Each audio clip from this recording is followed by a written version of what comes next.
Welcome to Global Dialogues on Community Media in the Post-Pandemic World, a series of conversations that are being curated and hosted by the UNESCO Chair on Community Media here at University of Hyderabad.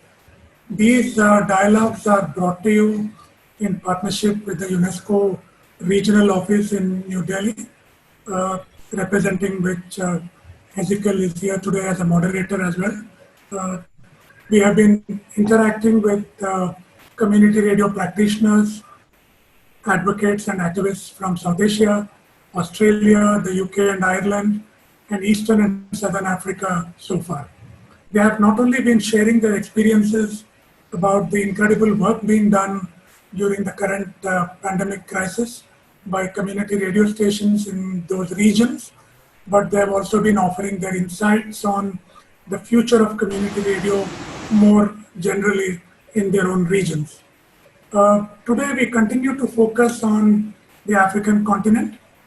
We are indeed privileged to have with us representatives of community radio from 5 Anglophone countries in West and Central Africa, Nigeria, Ghana, Liberia, Sierra Leone and Cameroon, which I must hasten to add is not just Anglophone, that's Cameroon, but we have been able to invite someone who operates in the Anglophone region of the country.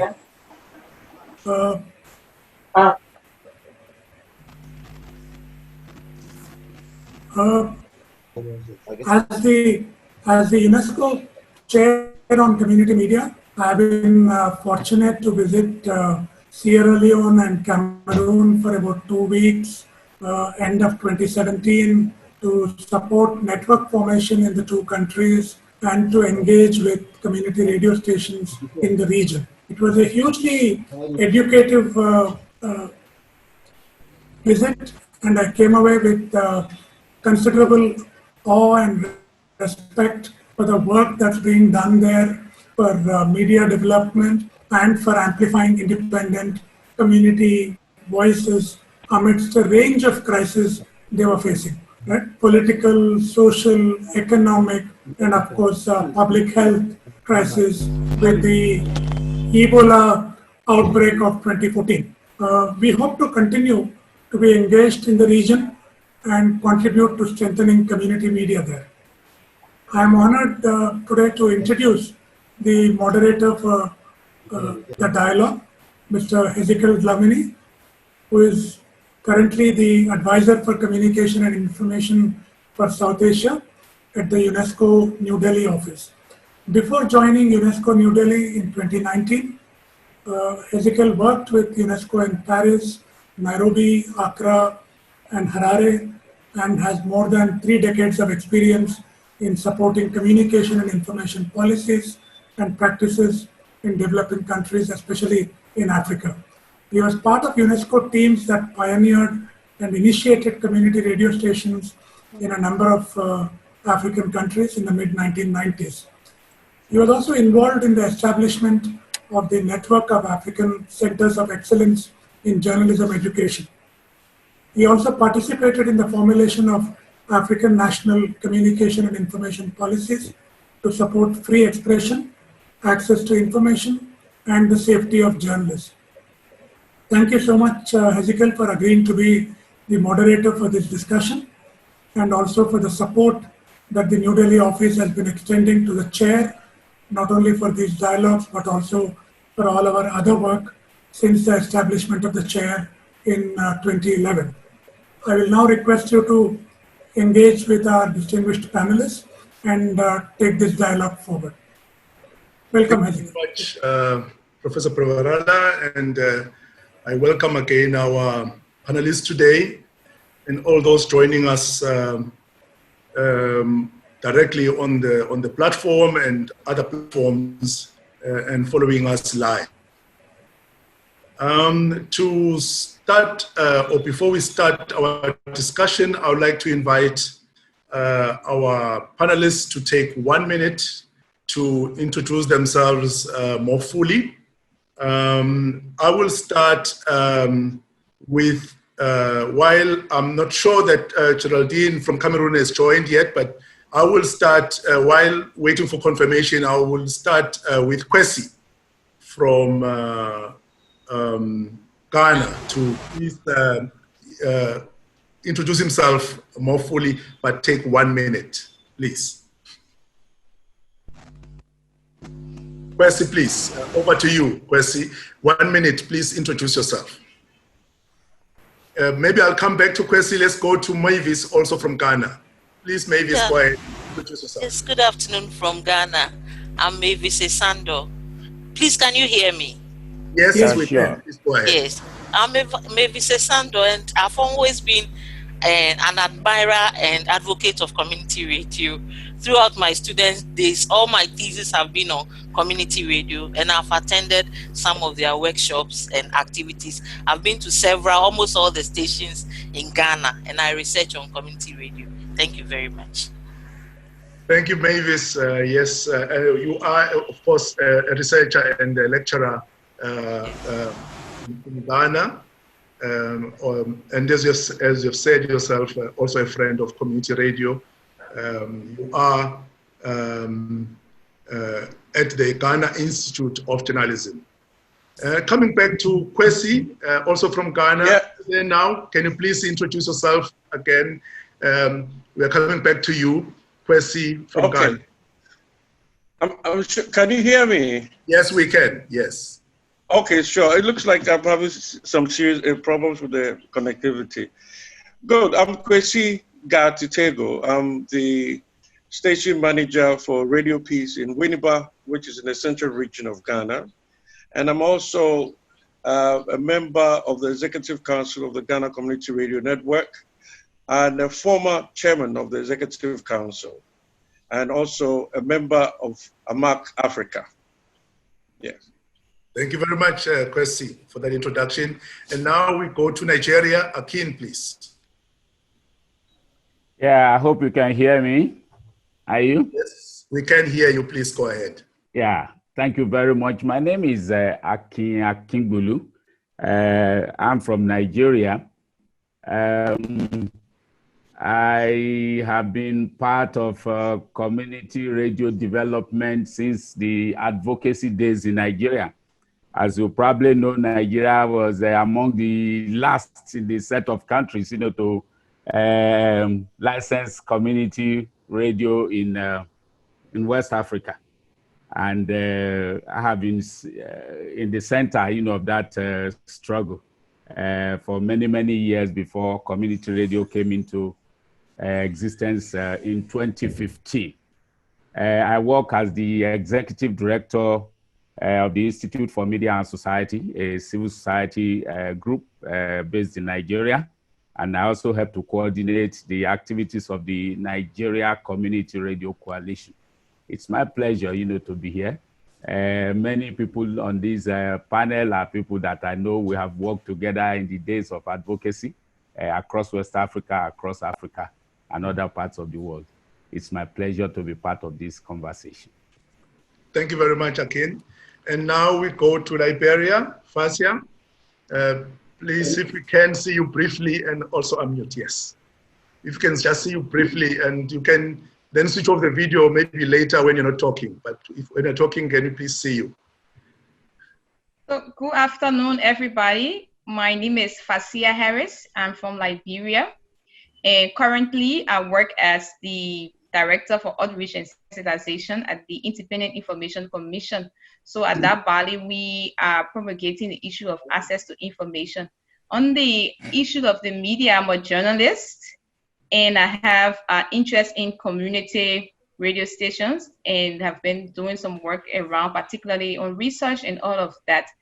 And why community radio station is because of our grassroots operations and knowing that community radio station play a very, very important role at the work that we do. So that is our connection with the media. Thank you. Thank you very much, Facia, for that. And now we go to Sierra Leone. Mohamed, please introduce yourself. Thank you very much. My name is Mohamed Massaquoi. I am the National Coordinator for Community Media Network. Are you getting me? Yes, we are. Right, Yes. good. As I said, my name is Mohamed Massaquoi. I am the Coordinator for Community Media Network. Before that, I have been a reporter for Concord Times newspaper, one of the biggest newspapers in the country. But of course, I have been a reporter for Radio Democracy and also West Africa Democracy Radio based in Dakar, Senegal. I have worked for Radio France International at some point, and I have been the national president for reporters in this country. Put it on now. So, can I go on? Yes, please, if you are talking or with somebody else, please mute and then come back to us when you're with us. Please go ahead, Mohamed. Right. So I used to be the national president for reporters in Sierra Leone. And of course, the good news is that I want to add Sierra Leone is a new country for today. We've got away with the right freedom, the 1965 Public Order Act, which has been creating problems for us. So that's me. Thank you. Thank you very much, Mohamed. I just want to check if Geraldine has joined us. I can't see everybody. I know many people are with us today, and we are very happy that many people could join us. I'm checking Geraldine Fobang from Cameroon. Have you joined us? Hezekiel, I don't see her. You don't see her. Oh, she's not with us. Okay. Yeah, so we can go ahead then. Thank you very much. That means we have got 5 panelists with us today. Geraldine is unfortunately missing, but I would like to ask, and I would like to start with a question that I was going to ask Geraldine. And I would like this question to go to Kwesi in Ghana, because you are in the community network, Ghana Community Radio Network. I would like to ask you, just to share, this was supposed to be asked to Geraldine, but I'll ask you today. What are the experiences of movements and networks in engaging governments for opening up community media as the third media sector in your region? Whatever you can share with us, Kwesi, please share with us today. Please unmute. Okay. I'm on now. Yes, you are. Okay, help me out with the question again, please. Yes, experiences of networks in engaging government for the opening up of community media. In your country. Okay. Country is fine. Okay, okay, yeah. So, yeah, I can talk more about Ghana than any other country. So let me say this, that already we know that there are systems in place in terms of setting up a community radio, in terms of getting your frequencies to begin. Government has structures in place. So the National Communications Authority is indeed the body that sees to that. And therefore, all community radios or commercial or public radios actually go through that. So we have a lot of dealings with the National Communications Authority. And that represents the Ghana, the arm of government. But the issue has to do with, in terms of promoting community radio, our bigger challenge has been the acquisition of frequencies for community radios. Because if you look at the list of radio stations in Ghana, community radio has the limited number.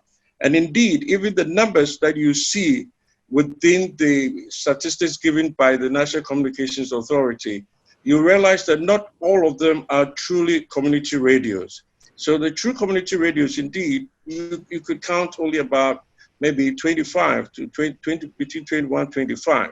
So the engagement indeed has been rigorous. There's been times that we've had, in terms of sessions with them, let's say workshops, conferences, and all that, all in the bit of trying to open up the space for community media in Ghana. And let me say that it's been difficult. There was a time when the engagement actually ended up at the point where we're so optimistic that community radio was going to really blossom. And we had support from WUNDEF, I think, and a lot of communities actually went and through some kind of community engagement training to get the stations to come on air. We're promised, but unfortunately, it never took place. And there was a time when communities across the country actually marshaled up in Accra and had this peaceful walk with all of them gagging their mouth, indication that they're not being given the voice and so on. So up to now, we are still engaging government. We're still trying to get them to actually open up the space for us. It's been very, very difficult trying to get frequencies for community radios, unlike commercial radios, which is easy to get, I think, you know, but we're trying to find out why. The transparency, accountability around this is quite poor for us. I don't know if I... Thank you very much for that, Kwesi. Sorry to ask you a question just like that. You had to give an answer without prior preparation. But thank you. I think that answer was very insightful and enlightening for us. And let me go now to Facia. Facia, how has community radio responded to the economic challenges caused by this pandemic? This pandemic has come and caused some challenges. How has community radio responded? Thank you. So considering that community radio is a non-profit media broadcast outlet that is responding to community express needs, and they rely on commitment from the people that are involved. So most of the community radio stations currently, as we speak, from conversation with different people, are struggling to survive the harsh economic reality that has been brought upon the economy by COVID-19. So at the moment, these stations that with the community radio stations here, their primary source of income has largely been on sales, and that would be sales on limited airtime, announcements that people want to air on these stations, and short-term contracts that they may have, they have from NGOs. And also a huge portion of the funding that they do have comes from fundraising activities, wherein community members will contribute to different fundraising activities that the community radio stations will put out. So as we are currently, we just leaving the state of emergency 2 days ago. So with the state of emergency that was imposed to be able to respond to COVID-19, social, physical or social distancing became an issue. So the whole new way of life where we cannot interact physically became a challenge for community radio stations to be able to conduct the regular ongoing fundraising activities. So that posed a challenge in terms of economic sustainability during the COVID-19. And some of the stations actually suffered due to the challenges with funding, intermittent broadcasts over the few months. So some stations could not afford basic electricity. They could not cope with the unfavorable environment, financial environment that has been created based on the traditional source of funding that these community radio stations attract for them to be able to keep their services going on. So that has been a serious challenge in terms of how they're managing economically in terms of COVID-19. How have they responded? Most of the community radio stations in Liberia, and they're in really rural parts of the country, and the communities members themselves are either farmers, subsistence farmers, and all of these things are affected by the COVID situation. So they've been managing basically from the money that, for example, that had to come in through these radio stations from private individuals and institutions that will want to carry messages on COVID-19. So if you were in a location where the private institutions in those areas closed down, or basically they do not have money to be able to pay for particularly COVID messages or awareness, then that means your institution is going to be shut down for some days until you can be able to really fundraise in different ways to be able to get funding to keep the radio station off. So basically, the response from these radio stations have been really like from individual support in the communities, and those primarily businesses that advertisement messages that they could, attract to the community radio stations to really keep, just to have the basic few running programs, where some programs were shut, or got off the air because the hours of broadcast had to be limited as compared to the pre-COVID status. So what they're doing, most of the radio stations are what we call day-to-day, are responding on a day-to-day basis, and have organized themselves in the way where they produce, they provide minimum service with the little funding that they have with them, or they're able to generate within the period of time, because we're talking about a period of 3 to 4 months. Yeah. Yeah. Thank you very much, Facia. Hezekiel, I just wanted to come in to say that Reverend Geraldine has now joined. Reverend Geraldine Fobang from Cameroon. Welcome to the dialogue. Can you hear us? Reverend Geraldine, can you hear us? Yeah, I can see her. I don't know if...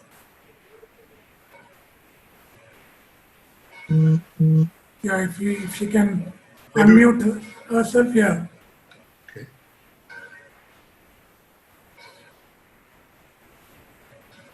Yeah, let's try, Hezekiel. Maybe it's still an audio issue. Okay. Yeah. Let's continue. I would just like to perhaps invite Kwesi, if you have got a perspective of the effects of COVID-19 on community radio, perhaps from your part of West Africa, just to complete or to complement the answer from Facia, please. If you've got additional comments that you would like to share with us. Yeah, I have a few points that I'd like to share. But let me indicate that, I just want to situate my discussion on this, this concept of the right to communicate, as expounded by Hamlet and others. And let me say that, our role as a community radio is both, let's say, holistically and specifically understood within the framework of the right to communicate. Just setting out the background, and I'll give you the real challenges.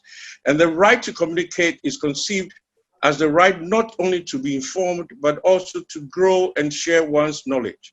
The right not only to speak, but also to be heard. And the right not only to be heard, but also to be taken into account. Now, all that we're saying is that, if rural communities are voiceless, we need to give them the voice, so that at least when they speak or they say anything, there should be a response, and there should be that kind of effect. But the other thing too is this, that, inequalities exist in all the communities, and therefore it affects all sectors, like access to health, access to social amenities, institutional barriers that is affecting communities to take action to improve their lot. And the inequalities are actually mirrored and perpetuated by the inequalities in the right to communicate. And without the right to communicate, there can be no genuinely participatory societies. And therefore, our efforts in engaging our communities through participatory processes have actually been seriously curtailed by COVID-19. And our communities seem to be greatly affected. Let me indicate that, in Ghana, during the COVID-19, in March, there was this imposition. There was a lockdown in 2 major cities like Accra and Kumasi. This really affected a lot of rural people. They couldn't move because most of these people, in terms of occupation, are other traders, farmers who farm and want to sell their produce and so on. And therefore, these goods were stuck in their own small areas. Nobody could move. Borders had been closed, and they were forced to reduce these goods. And therefore, it affected the household income and all that. And, schools were also shut. And most of these rural people have been helping in what the government policy in terms of what they call school feeding. School feeding, you know, and give some employment to rural people to feed these children. And when schools were shut, what that meant was that there was no longer school feeding. They were not doing that. And therefore, it affected the income and really rendered them kind of further being poor. And this brings us to what like community radio been trying to do with programming. You know, program design and production is such that we engage these communities on one-on-one or let's say community field activities and all that. Now with COVID, it's so difficult to now go into communities and engage them through participatory processes. And therefore consultations have actually been affected greatly. And, you know, in Ghana, during the protocols of this COVID, initially, gathering was basically banned because it was allowed that only 25 people could gather at a particular time, still keeping social distancing or physical distancing. So it was really difficult to engage the communities in any way. But now we have about 100 people gathering, but even that is difficult because the other protocols going with the gathering is so laborious in such a way that, you know, community radio is finding it very difficult to come around some of these things, but we're trying to. Let me also give another point. You know, because our engagement communities have been curtailed, there is a free kind of fake news moving around and then some myths around how they call COVID. And that is actually affecting our work. Even though you give out the information, engaging the communities to discuss the issue has become difficult. And therefore, setting the themes for radio broadcasts using their own voices, COVID-19 has actually affected that. Let me just say a very short story. You know, we have a community known as the Sisla, a community within the Sisla West District. That is in the Upper West region of Ghana. I mean, there were patients, let me call them patients, people who had contracted COVID-19 and they were put in quarantine and some were put in isolation. But somehow they got around the disease, you know, they got better and they were going to be integrated into the community and they were actually escorted by nurses into the community. The communities gathered and attacked the nurses because they didn't understand how they could get better from the COVID. And therefore, you know, with this stories moving around, as much as community radio is trying to put out the information, it becomes difficult.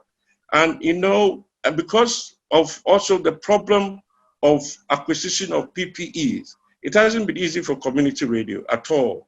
Apart from having the face mask and other things, engaging communities actually require that you get really protected and the community members are also protected, but it's becoming that very difficult. We've tried to do some working remotely, but that has also faced challenges with technology because, you know, in some community radios, we try to cut down on contact hours. Let's say people come in terms of your community members and the, how they call, your guests for studio work. So in sometimes, maybe if you have a live program and you have 4 people in the studio, you want to cut it down to 2 so that 2 will stay off the station and connect by either via telephone or something. But then the challenges of technology, you realize that those outside on phone, sometimes the phones are not, the connectivity is so bad, and therefore that affects the broadcast and things like that. But the obvious thing for community radio too is financial. You know, when everything was cut in terms of number of contact hours, funerals and social announcement is a major source of income for community broadcasting. Now, funerals were not being held because the numbers couldn't add up for them. So they won't come in even to do any announcement for you to get any income or anything else, and so on and so forth. So, I mean, the challenges have been daunting. But of course, if I should just conclude my short presentation, just say that we are trying ways to overcome some of these challenges. I'm sure some of my colleagues who are listening to us, I'm sure there'll be time for questions and will make some contributions. But in terms of trying to overcome some of these things, we are exploring new ways of using technologies that probably will engage communities better, as we are doing now. We're seeing ways to do that. And then probably in terms of observing physical distancing and engaging communities, we are finding ways to do that. Of course, that will mean acquiring PPEs, which we believe that as community radio, we're trying to share resources and probably solicit support from other places.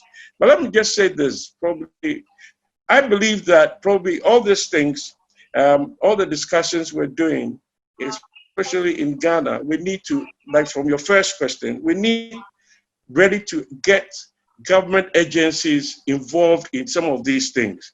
And I believe that at the end of the whole process of these discussions, something will be put together for us to maybe engage government agencies, for them to know what is happening, so that we don't have document put on shelves, but having a working document out of this to help us all out.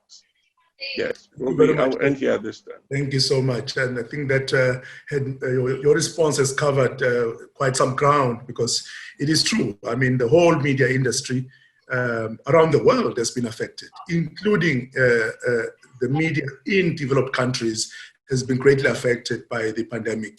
And all the issues that you have raised are very relevant, and even more so to community media.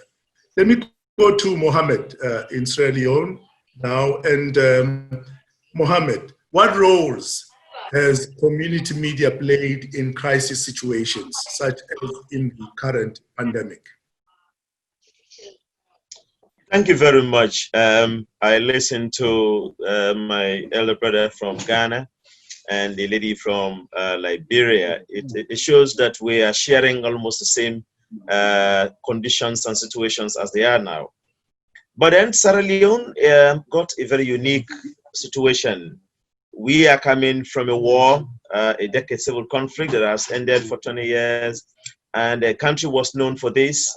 And so at the end of it all, we had the mudslide, which, created a whole lot of problems that killed almost 1,000 people within 5 minutes. And then we also had the Ebola as a twin shock to our health system. So it created a whole lot of problems. And in the middle of all of this, you need the media to play an important role in passing on information as to how these things should be addressed. I will start from the war very briefly. That the whole idea of community media started immediately after the civil conflict, because one of the reasons that were raised by the fighters was a situation that they said the information were now reaching out to people were not getting access to central government, and so the then President Ahmed Jankaba said one of the ways we can strategize for us to get to the people is by using community media. And that was how we started getting community media institutions across the country. As we speak, we have over 150 radio stations across Sierra Leone of 7 million people. And a good amount of those radio stations are community radio stations. Then to the Ebola. When Ebola struck from Kailaun district, the far east of the country, it was very difficult for health workers to get. Sorry. Yes, sorry, Mohamed. Requesting again, if you are not speaking, please mute your mics. We are hearing you. Please mute if you are not speaking. Please go ahead, Mohamed. Thank you.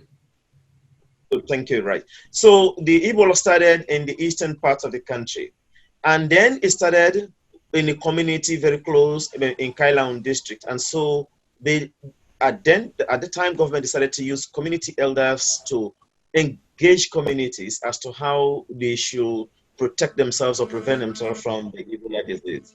That didn't work out well because it was interpreted by politicians that, in fact, they wanted to eliminate a particular set of people who are voting for a particular set of community as against a particular set of political party as against the other.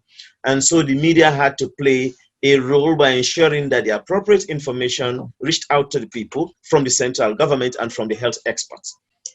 With the more slide, it happened within the twinkle of an eye. It was like 5 minutes. And so 5 minutes, 1,000 people died at Motome in central Freetown. And so people wanted to get the information. And the information they could get only from the media and one community radio station, Radio Democracy 98.1. So I am bringing all of this because I want our colleague panelists to understand as to how the media had been working in crisis situations, as in the situation of Sierra Leone. Now with the COVID,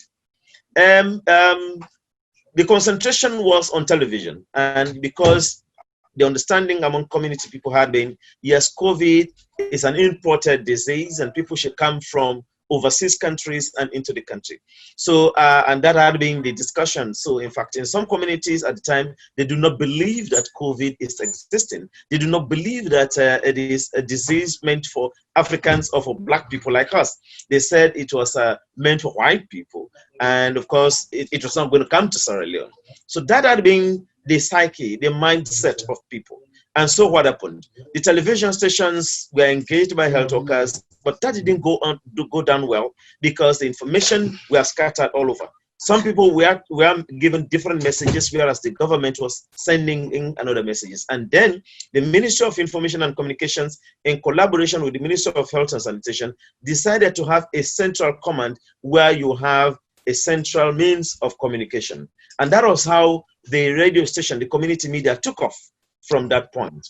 The people, radio station managers, and then experts in radio broadcast developed jingles and stuff. But then there is a specific reference to my own network, which I am managing. That is the community media network, in which I got 50 radio stations across Sierra Leone.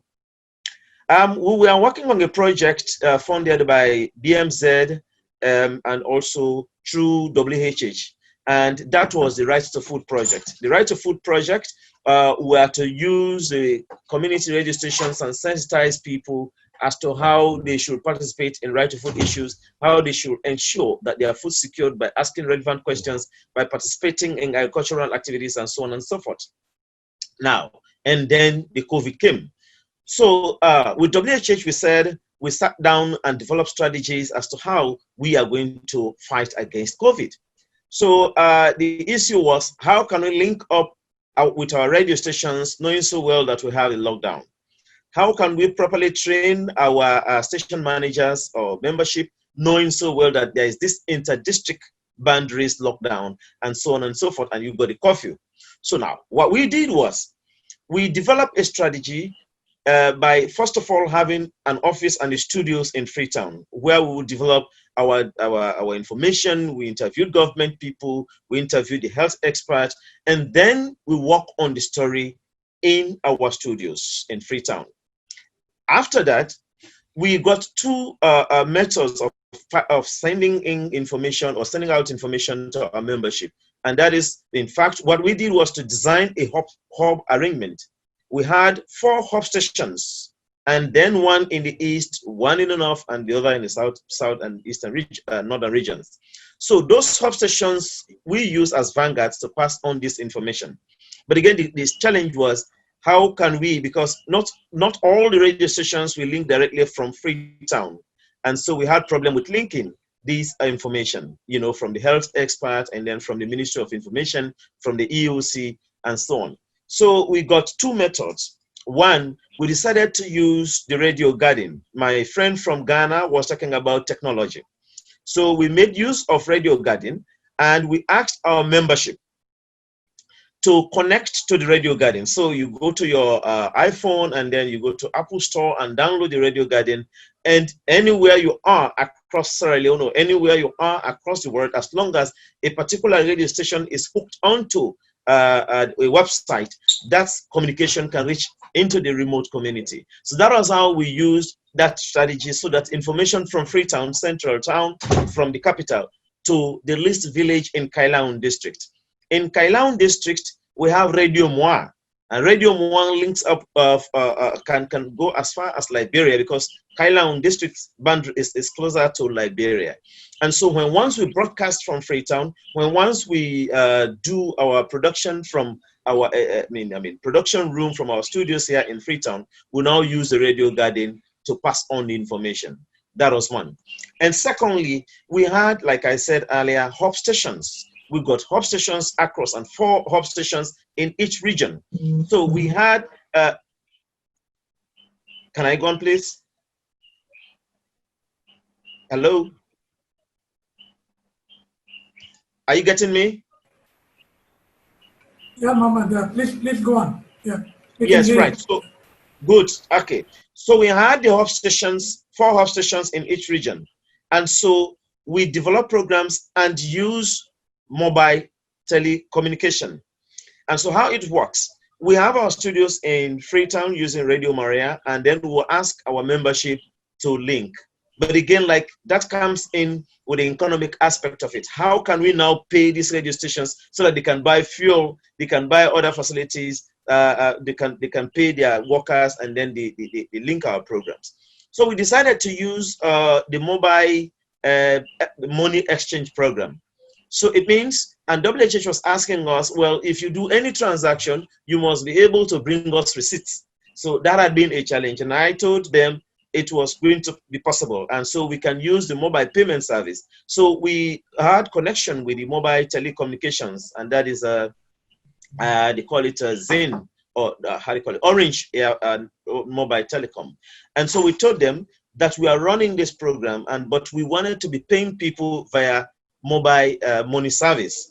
So we had a special phone in which any transaction you do, it will be recorded into the system, and that can be downloaded so you have receipts for it.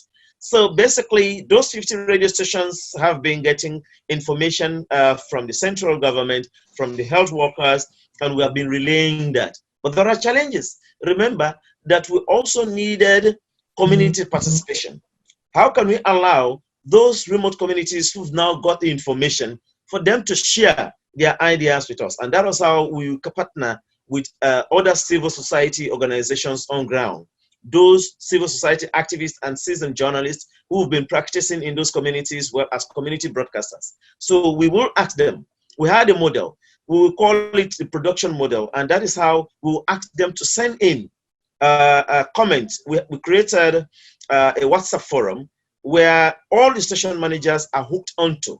And then we will ask the managers, what are some of the challenges? How the district medical team are fighting COVID? How can we ensure that the appropriate information from central government actually reach them? How can we bring in information from health workers? So that was how we got the WhatsApp page, and then we provided some quick fix training for them. We call it a disaster reportage training, and for them, and also maintaining the peace. Remember that at some point when we had this serious lockdown, people wanted to come out in their numbers because they were tired with sitting down at home. There were constraints with food and other stuff. So we again engaged the station managers to pass on information that yes, there are challenges, but again, it is because we want to fight the COVID. So giving and taking, these are some of the things we've been doing as Community Media Network in Sierra Leone. But I will tell you that, like, I started from the war down to the Ebola and down to the mudslide, and now we have COVID. The media in Sierra Leone has been very, very helpful. But again, over and above all, there had been this challenge the media in Sierra Leone has been facing for donkey years. For over 50 years, we had the 1965 Public Order Act. This act has been very, very obnoxious. It's an obnoxious law, and it was imposed on us by the colonial government at the time. Now, any broadcast you do, any print media that reports anything which a politician considers to be lie, that is a libel, and the person can be arrested, down to the media institution, the production managers, the team, the reporters, down to this, the owner of the radio can be arrested. And so the good news is that as at last night, the government of Sierra Leone has repealed the 1965 Public Order Act, which is a very good news for the journalist practice or journalists practicing journalism in Sierra Leone. And our radio stations can now be very, very open and open to debate and give voice to the voiceless, allow people to participate in national debate. Again, like I said, COVID is still challenging us.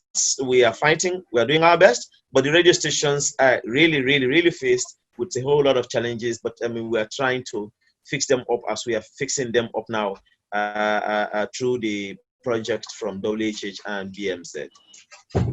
Thank you very much, Mohamed, for that very comprehensive answer and for the developments, the latest developments regarding the environment for the rather encouraging environment for media in Sierra Leone.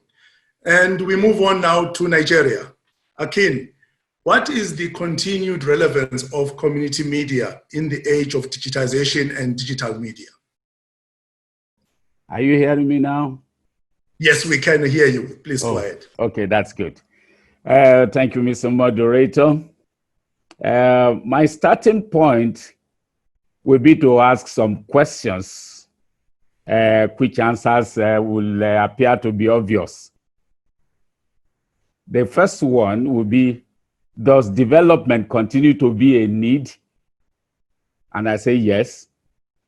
Development is so central that even the United Nations, I mean, this institution, that belongs to all of us, meaning all of us, is emerging development issues as a critical issue. Everybody knows about the Millennium Development Goals, and after we finish with that, we have moved into Sustainable Development Goals. So development continues to be a key central issue, for mankind. And tackling development continues to be at all the levels, global levels, national levels, regional levels, even community levels. My second question, does community continue to exist? I say yes also, because people continue to live and function in communities, whether as geographical communities or other forms of community. And we'll be talking about that later as I go on in my short presentation. As communities, they have specific development issues to address and to surmount, and that is everywhere, whether we like it or not. People as communities, as collectives in communities, have one development issue or the other to address. My third question is, do they, that's the communities we're talking about, continue to need and use tools, in particular the media, to engage or do development? I say yes again, from what we see across the world. People we have listened, to presentations already, and we are hearing that communities across countries, across regions are making use of community media as tools for development. And so I move on to the next step, which is then to look at, to explore what is happening to key actors at the intersection of these actors with new technologies. And that's the base of all of this. People look at the actors and say, because of what is happening to these actors, so will community media as we know them, continue to be relevant? What are these actors? The first one is community. Community has changed from the collective in the geographical spaces, as we know them, in those days, to include those in virtual spaces. Media has also accommodated new forms, and its methods have transformed significantly. That's the second actor. So today we can talk of not just the radio, as we know radio, we can talk of internet radio, meaning radio broadcasting situated online. How again? Traditional media have to use new tools, if you like digital tools, all through the content production and dissemination process, from news gathering, news reporting, to production, to presentation, to dissemination, all of those digital tools.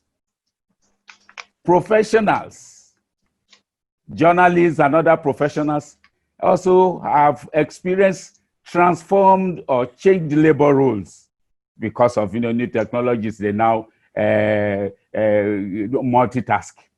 The way we grew up, seeing broadcasting, for example, was somebody would be a presenter, somebody would be a reporter, somebody would be a producer, all those different kinds of roles. What you find these days, whether it's the bigger media or community media, we are seeing multitasking. So many roles now rolled into the skill of individuals in the production and dissemination chain of broadcasting. We also see a movement from monomedia to what I call multimedia.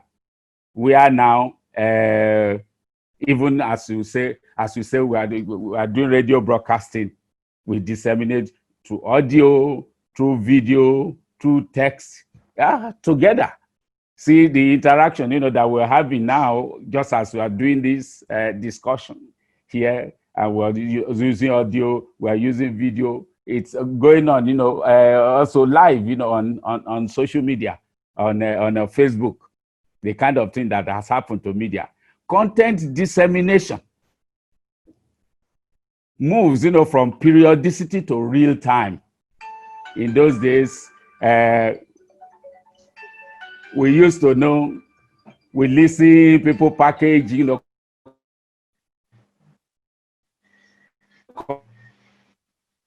content, say broadcasting content, and we have digitization.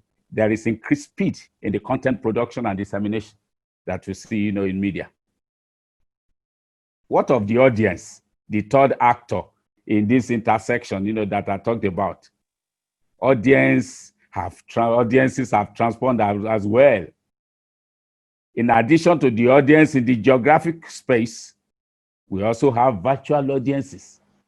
In those days, we used to talk of, community radio will broadcast, to a geographical community, some settlement somewhere and all of that. Oh, well, also some communities of interest. Now, we can talk specifically, of virtual communities. They're the ones that we don't see, that operate in digital spaces. Audiences have moved from being just a consumer to being both user and creator of content that we see every day. So it's not just the old audience that receives information and then goes with it and stops there. We now have audiences who are users, active users, and active creators of content. Meaning, therefore, that the media now have to serve audiences who, one, exist in the physical and online spaces, and who are users of media content and competitors of the media at the same time.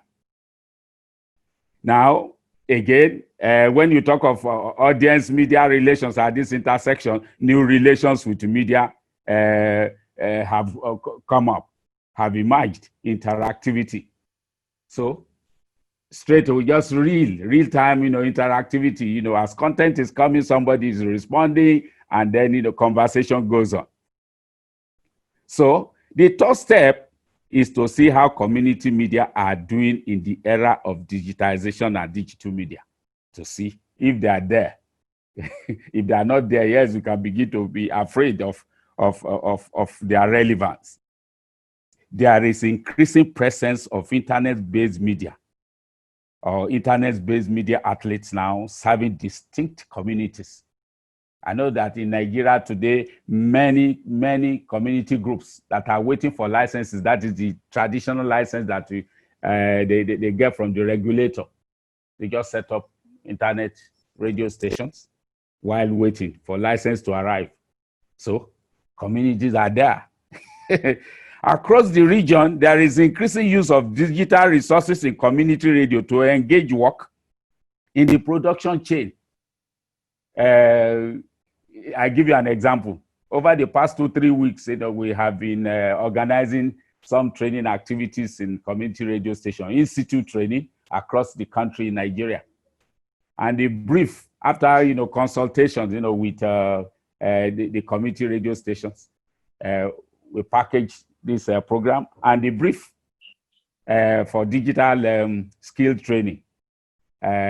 for the trainer was to go there, do this training and ensure digital at the news gathering stage, digital at news gathering and reporting stage, digital at digital skills at the production stage, digital skills at the dissemination stage, digital skills at storage, and all of that. They just finished. I think, you know, the last of those training activities ended yesterday.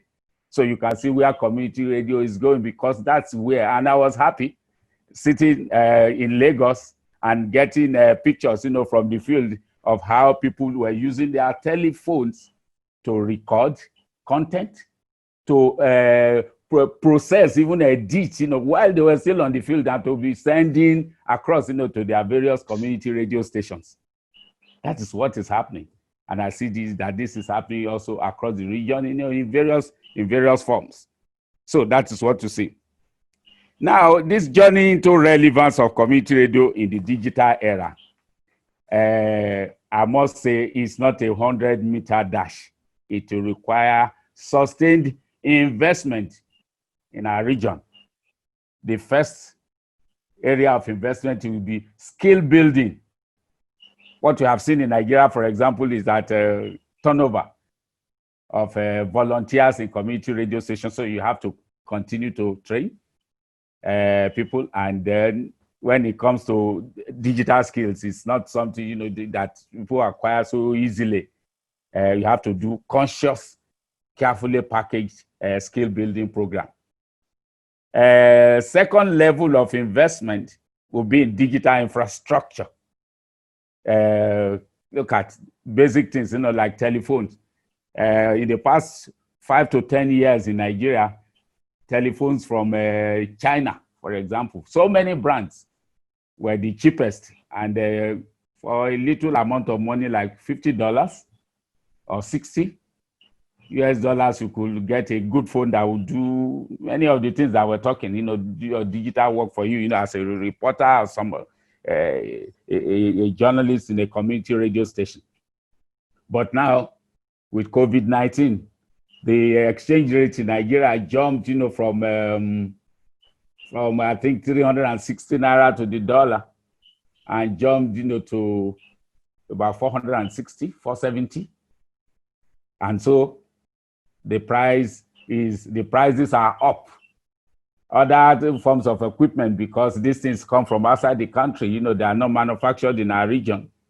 The costs go up and up and up and up, you know, that, but it's an area where investment must continue to be made. Labor welfare, and by labor welfare, yes, taking care, you know, of the volunteers. What we have seen in Nigeria is that most volunteers, you know, are that we have more volunteers, you know, that provide full-time attention, you know, to the work, to community radio work. And fewer are the ones that are employed and just come, you know, to volunteer with part of their time. So taking care of this, you know, going forward, yes, some stipends, as we say in Nigeria, but what we have seen is that as time goes on, even the stipends, you know, that go to volunteers become inadequate, seriously inadequate. And when that happens, we can imagine, you know, how it will tell, you know, because these are young people. They may be committed, but in the long term, you know, when welfare, you know, is not well taken care of and it becomes a long-term issue, it's a big issue. So let me stop here and wait, you know, for questions or contributions that will come, and then I'll throw light into this. So the point then is that, yes, community. Yeah, thank you very much. Thank you very much, Akin. I think you have raised the issues, and they're wide-ranging, but one of the points you have raised, which of course are relevant, one of the points you've raised, which is of course relevant, is investing in skills. And with that, I will move to Mavis in Ghana. Mavis, how Mr. Dlamini, can I just interrupt for a minute? We have Reverend Geraldine Fobang here. Would you like to welcome her, please?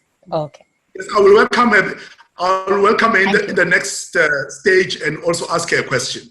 So let's move to Mavis right now. Mavis, how are media training and research institutions collaborating with community radios?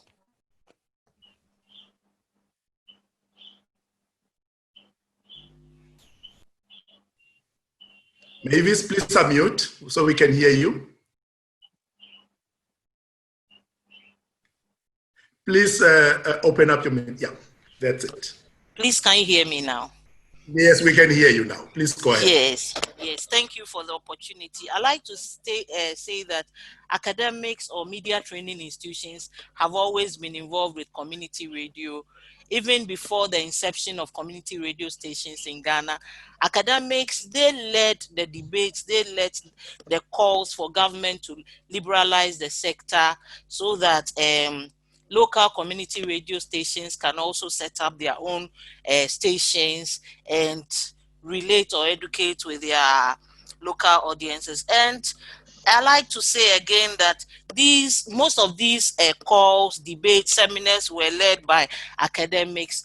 And when there was a decision, when the airwaves were liberalized, before 1999, when the first stations were set up, the Media Foundation for West Africa, which is led by an academic, he went around the country to educate the very few people who had got licensing at the time, 3 radio stations, Radio Adan, Radio Progress, and Radio Simile. He led the training programs, and he led the education of other stakeholders on what community radio is, the genre of broadcasting this was, and how it will benefit the local community radio station.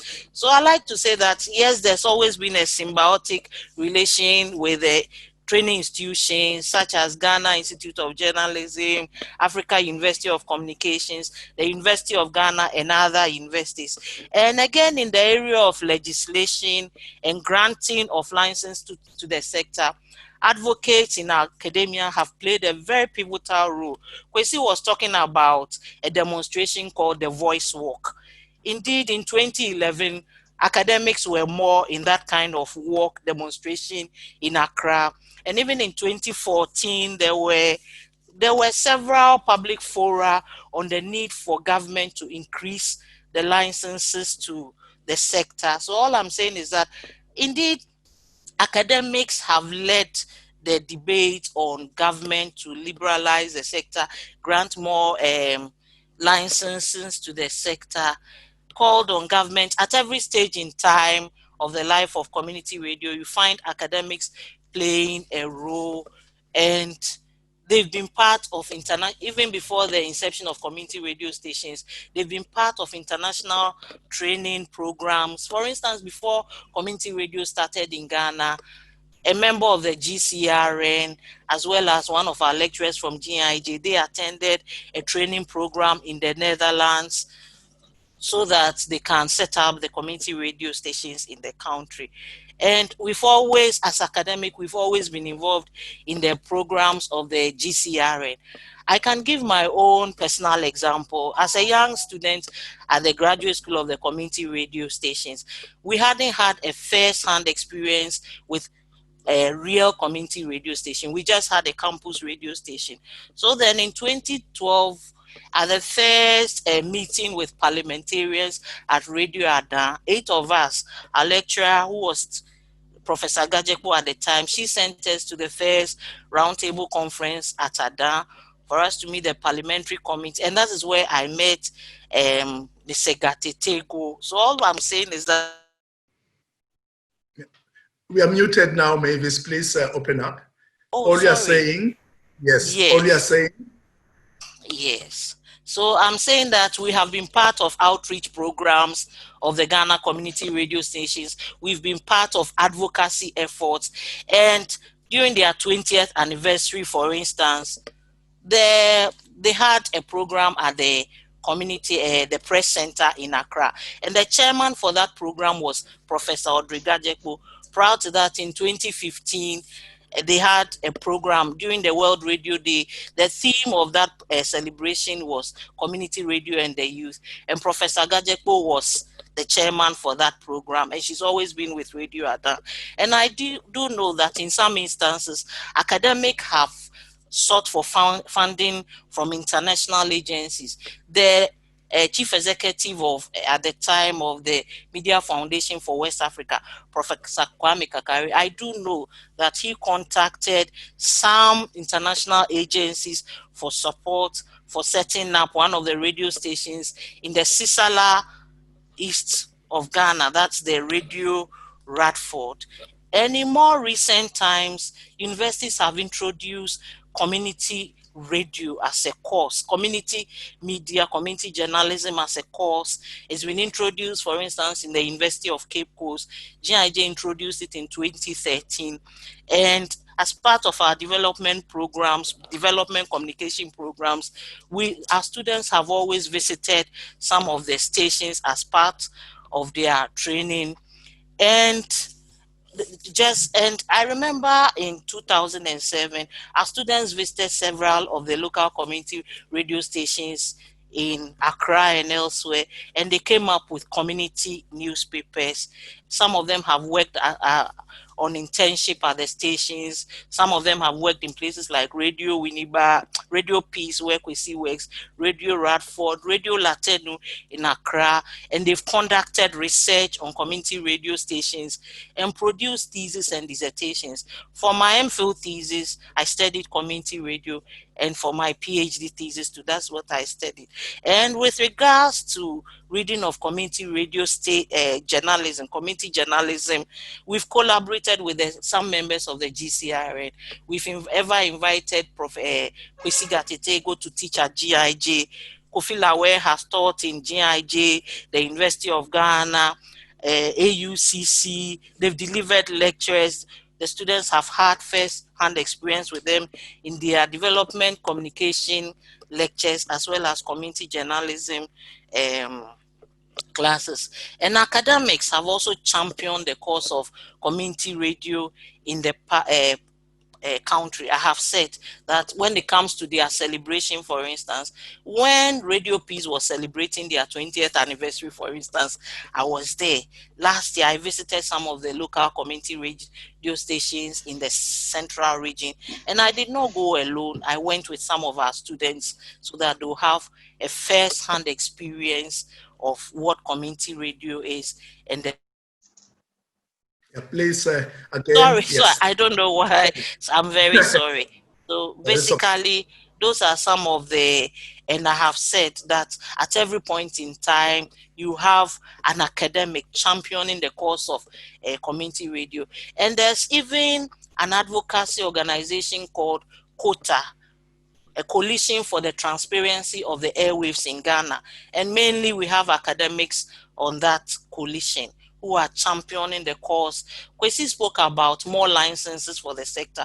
And indeed, academics have been part of this call, this fight for the government to increase licenses to the sector. We've been with them at every program. And I remember last year, for instance, I was at a round table where the GCRN was developing, had the program at which they were they wanted to start something on the SDGs, how do we involve or educate the local communities. And again, in the area of the emergence of fake news, for instance, Kwesi was talking about fake news. Academics have collaborated with some members of the GCRN in order to educate the local communities on the pandemic and how to prevent further spread. And lately, there's also been the need for the development of a police media relations framework to protect journalists.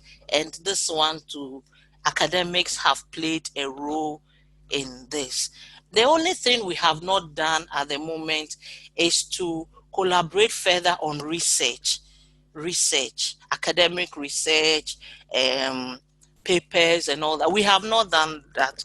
But throughout the inception of community radio stations for the past 20 years, inception, ensuring that stations are set up, funding in our own small way. And I have followed community radio stations as a matter of interest. And I even proposed for the start of the community journalism program in GIG. And therefore, now more than ever before, we have students going to the stations on their own. Some are researching, some go for attachments, and some work in community radio in distant locations in the country. So basically, that is what we have done as academia and media training institution.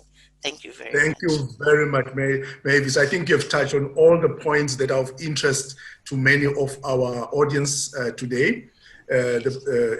Collaboration in terms of reaching out to mobilize funds, mobilize government, studies, engaging students. All these are crucial roles that academia can contribute and does contribute definitely in Africa. And I'm happy to see that in Ghana and in West Africa, Central Africa, this is still going on.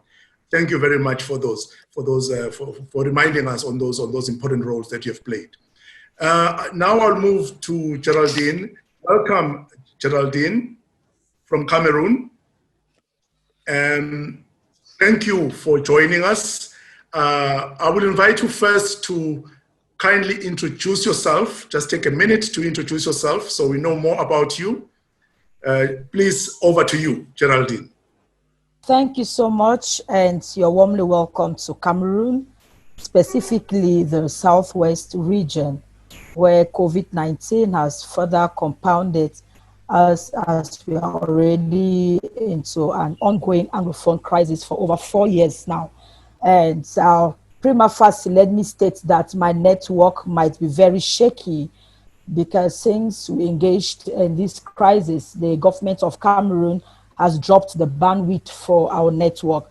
So we barely struggled to get a stable network. So if at any point my network is shaky, please kindly let me know. Now, having stated that, I am the Reverend Geraldine Fobang. I am the station manager of the Christian Broadcasting Service Radio here in Boyenoh.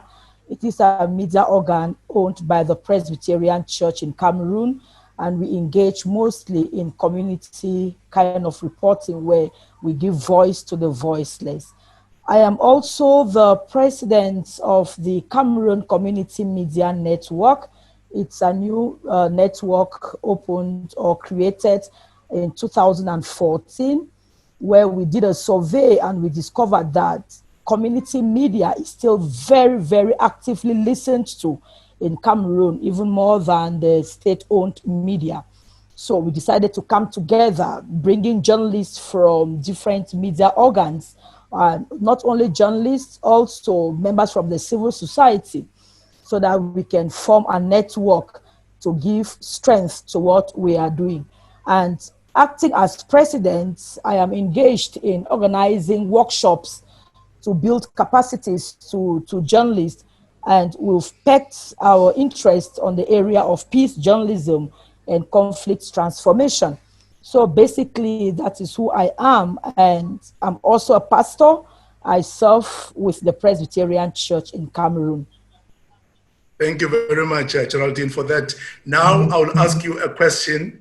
I'm sure you have followed, though you've joined late or later, but you've followed most of our discussion today and presentations from our other co-panelists today. Are you optimistic about the future of community media in your region? Well, talking about optimism of community media, it is two-way. I can say yes and I can say no. The first thing, let me be positive first, that I am optimistic because over and over, the community media is engaging the government, and the government is putting an ear on the community media because people listen more to the community media because they get to the grassroots, they get to the people. And so there is this optimism that the community media will be sustained, but it is not like just creating it. It is also being able to financially or or economically stay afloat. If it is in that line, then the future is very bleak for community media in Cameroon, because given the crisis, not only the Anglophone crisis affecting the two regions of Cameroon, which has also spread to other regions. We also have the Boko Haram insurgents in the north and far north. We have in the east region, we have the rebels coming from Central Africa. And so there are also crises there. So Cameroon generally has crises, and the economy in Cameroon is really broke. So for this community media to be able to stay afloat and pay their workers, the future is not very, very bright. That said, it is difficult now for these community media to operate and really practice what they are supposed to do. That is why you see them now, they go into what is called ego massaging journalism or gombo journalism, where the ego massage a politician or an opinion leader so that they can give them some money that they are able to put food on their table. So on this aspect, community media is very bleak in Cameroon. But to add to the optimistic part of it, the government also is allowing community media to operate, not because they have completely legalized their situations with the government, but the government allowed them to operate on what is known in Cameroon as administrative tolerance. And so because of that, also based on the 1990 law on freedom of association, we have hundreds of these community media spread across many regions and divisions in Cameroon. In fact, as we speak, there are over 300 community media radios in Cameroon. And some are functional, some are not functional because some have been burnt down caused by the Anglophone crisis. So that is the future. 50% or 60% optimistic, but 40% very bleak. Thank you very much, Geraldine, for that. Yes, you have touched on points that are not very encouraging. The conflict situations that sometimes affect the the good operation of community radio in your area. But let's also take the positives that you have highlighted and hope that things will improve even further as we go forward. Let me go back to Akin. Let me go back to Akin in Nigeria. What are the opportunities and constraints for community media development in the post-pandemic Central and West Africa that you see?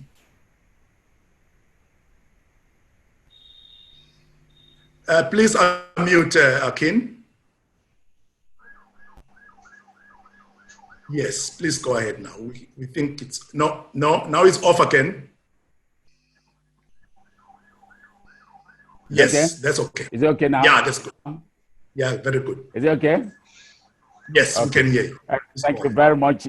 Another interesting subject. Okay, let me begin, from the opportunities that I see. I would have loved to begin with the constraints, but opportunities. And the first opportunity that I'll be talking about might look funny, but it's really very important and critical. Opportunities for networking at various levels, national, regional, international. Can you imagine for many years in many places across the region, networking has gone low. So in the past, we used to have, across the region, we'll have this conference, we'll have that workshop, we'll have this seminar and all the rest, for networking, which really helped. I can say this, with all certainty, during the year of advocacy for community radio in Nigeria, networking was really, really, really useful, to our work. But it dried up. And why did it? Well, funding from donors, those things dried up and it became a problem. Today now, with COVID-19 situation, we have cheaper communication technology platforms. Zoom, here we are. this is the 5th, of a series. In the past, it would have been Professor Barbarella and the team, and the UNESCO team, will have needed, to look for a lot of money, thousands of dollars, to carry all of us to India, for all of this. And so we have missed networking a lot, and it's a major, major part, of the development of community media. And I see these are very cheap platforms now, to make use of. And I'm looking forward, that after this, we'll be able to network better across the country, across the countries, across the region. The second one, of course, is opportunity also, which is linked to the first, capacity building, particularly training at local and national levels, for which you can use this same platform we are talking about to do. In the past, we will ask a donor, one of them, of course, IPDC, in our countries are not they give us so amount, and IPDC knows, okay, this country takes so amount and all the rest, and we'll be doing workshops, physical workshops. And, now, we have opportunity with little money, little amount of money, we can have so many capacity building activities, which makes me say, for example, that after this, I hope, that you and Professor Vinod, will not just stop, at these dialogues and also move on to another level or helping us. I imagine that in Nigeria or West and Central Africa, if you could have quarterly training activities by Zoom, that would be really wonderful for us. Very cheap. I mean, at our level, we just look for money for data, to connect, and then so many people across the region will be able to benefit. The third one, is opportunities for stronger interaction with potentially supportive institutions. During this COVID-19 period, you see in our countries that, certain government agencies, that were really not doing outreach, with the media, including community media in the past, have been very forthcoming. National Center for Disease Control, National Broadcasting Commission, many of, those government institutions, they now work, they come, with messages, on COVID-19, and there is so much interaction. And, there are opportunities, to explore going forward with them. International development agencies as well, even development agencies, that had gone into donor fatigue. Now, because what will require, will be little, to support, not as huge, as it used to be. So I see, the opportunities are still there because they have also been forthcoming during this COVID-19 period. And I know that going forward, they will also continue to be. Innovative business model development organizations. Yeah, because one of the things, that will require, and there are several organizations are coming up talking about innovative business, for community media, and not for other media tiers across the region. And I think we should key into all of that as we go into the post-pandemic period. Now, the constraints. Let me begin, with government policy. And by policy now, I'm talking about the whole package, what they call policy, legislation, regulation, the challenges that we see across the region. One, challenges of content restrictions. In Nigeria, for example, there is restriction on political content. Community media cannot carry political content, even voter education messages they can't carry, not to talk of campaigns by political parties, during elections. So broad restriction, just like that. Restrictions also on revenue sources that we find, in government policy. For example, I know in several countries, the people cannot carry advertisements. In Nigeria, certainly community radio stations are limited to community contributions, gifts and donations, and then local sport announcements. No other thing. So going forward, how will community media survive on that? So that's a big issue. Geographical coverage restrictions. There are countries where where community media are restricted. The radio, for example, restricted to say 5 kilometers radius. In Nigeria, it's The license is usually attached 250 watts. That's the maximum, and that will be depending on the terrain, 15 kilometers, 10 kilometers, or 20 if in certain terrains, so which is small. Reducing proportion of licenses to the sector. Yeah, and some of our colleagues have already spoken about that, shrinking the space, so to say, stunting, the expansion of the sector through reducing proportion. And I give example. In Nigeria, when licensing started in 2015, the government gave 17 licenses to community radio out of a total of 80. In 2018, the government gave 24 licenses, 24 now, out of a total of 213. In 2019, the government gave 1 license out of 50, 1 to community radio out of 50.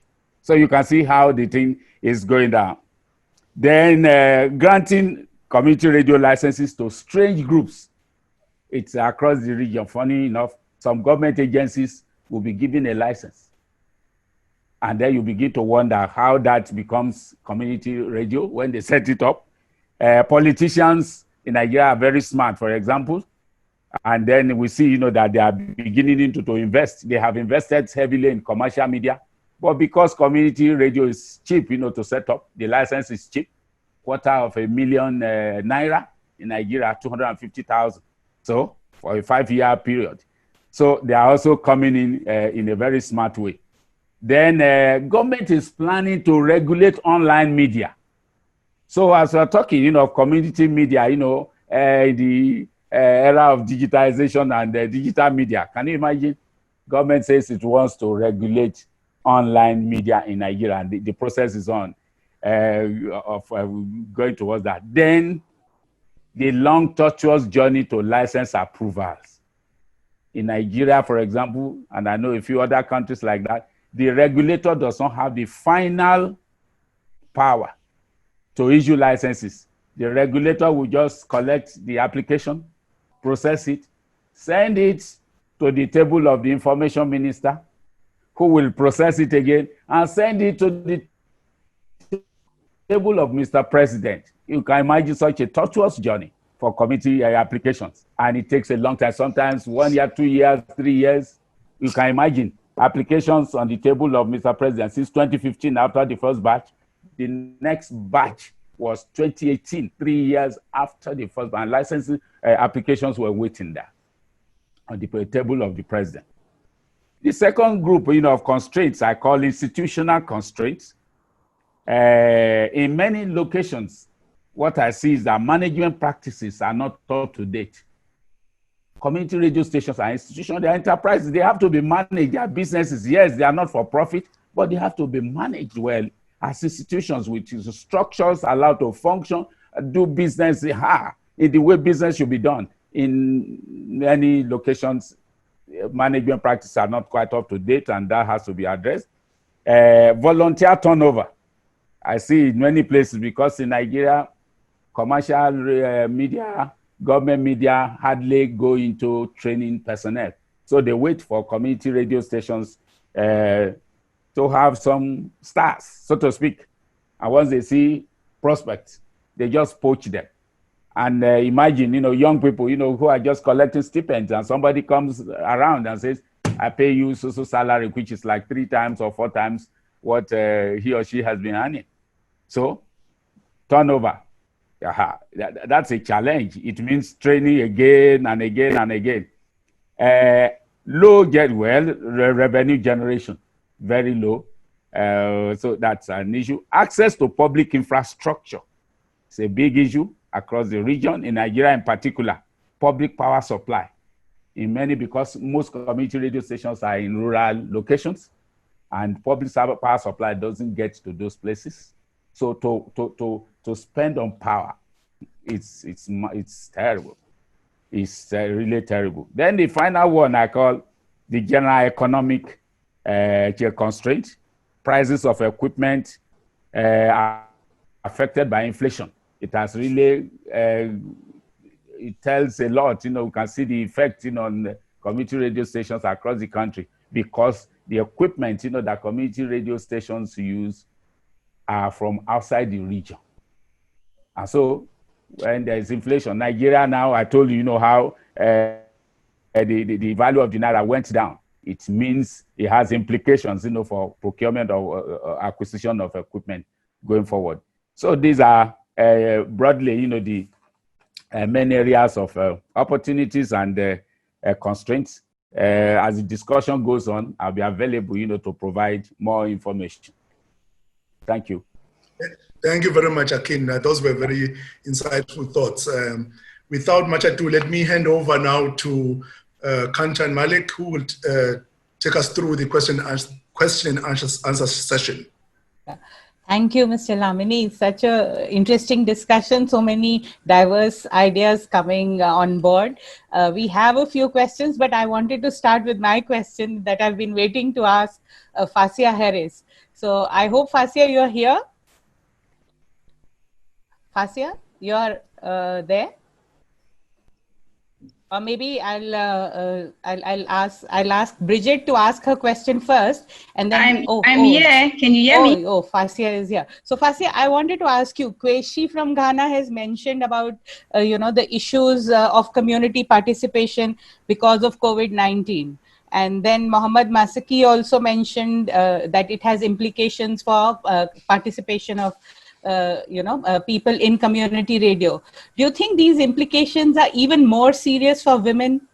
What steps, if any, have you taken to keep them involved with the station? They're more serious. It's in twofold. It's with women in the media who are working at these community radio stations. Obviously, if the community radio stations cannot operate, their own economic issues are threatened at that point. But in terms of access to information for women who are already in rural communities, and the community radio stations might be their only source of income, so it shuts them off from getting basic information, access to information that they will need in terms of how to respond specifically during, if it's humanitarian crisis, that we have the COVID situation, or in any time of crisis, or just on a normal day where they need information to be able to guide their lives and be able to carry on their business as usual. So it's a threat to women because already there is a gap in women's access to information. Where women go to access information, we can have a whole conversation about that. But community radio play a very important role in that, especially when you have community radio stations that are providing or airing special programs that talks directly to women needs. So women are cut off from an entire process of having access to information once community radio, which is in almost all of the instances in rural communities, the only source of information gathering. So it is a big problem and a threat to women's access to information, their well-being, how to conduct themselves, even how to respond to the economic crisis. Because if the radio is on, there might be different ways and suggestions, different programs or opportunities coming their way that they may have access to by just listening to the radio station. So women are directly impacted in terms of the way community radio stations are affected with the economic constraints during COVID and even normal times. Sure. Thank you. I hope that was the question. No, thank you so much. I wanted to invite, we'll go to Bridget. She's been waiting for some time to ask her question. Bridget, you want to unmute yourself? Yeah, there you are. I'll try. Yes, I'm on, I think. Yes, okay. We can hear you. Good. Thank you very much for everything. But to be brief, let me drop all the nicenesses. I love very much to hear what you were saying, Facia, but also earlier when Geraldine mentioned the fact that many more people have been listening to community media. And here in Europe, where I'm based, and with the Community Media Forum, we have heard from many radios in different countries that due to the fact that they were the only ones providing information on COVID and other things in all the many languages that people are speaking. They had been seen also by hesitant authorities as unique information providers as really important. And you mentioned something to that effect, Geraldine. And this is because people listen to the media they trust, and they trust the community media. And we are in Europe considering ways to use this leverage as starting point or as a continuation of the campaign for more recognition of community media from the authorities, legally, which could also imply financially maybe at some point. And I was just wondering whether you, Geraldine, you, Facia, others on the panel had the same kind of discussions in your reality. Will this unfortunate, straining, financially complicated, and in all other ways terrible situation actually carry some leverage for a better future in it? Gerald? Yes, maybe can you hear me? Am I on? Yes. All right, thank you. Community media, like you stated and like I stated, is very listened to in Cameroon because the people talk in their native languages and they use the local vernacular, which is known as Pidgin English, which is commonly understood by a vast majority of the people, especially within the Anglophone region. But economically, like I stated, it is not easy to sustain this community media. And so the government's part is the government is supposed to give what is known as subvention to these local radios or local communities. But over the years, the government is streamlining this subvention given to media organs. And the government does it by way of censorship. They are not willing to grant authorization to these media organs. That is why I said that many of these media organs, they operate under what is known as administrative tolerance. And so if you have not been legally registered with the government, you cannot receive subventions from the government. So I, for one, my radio station receives subvention from the government because we are legally registered. But if, say, 50 radio stations file in their documents requesting for full registration, you discover that out of that 50, maybe in 1 year, the government can grant just about 1 or 2 or 3. And those are the ones that the government has responsibility toward to give them money. So you see, most of the community media, though they are well listened to, they struggle to broker financially within themselves.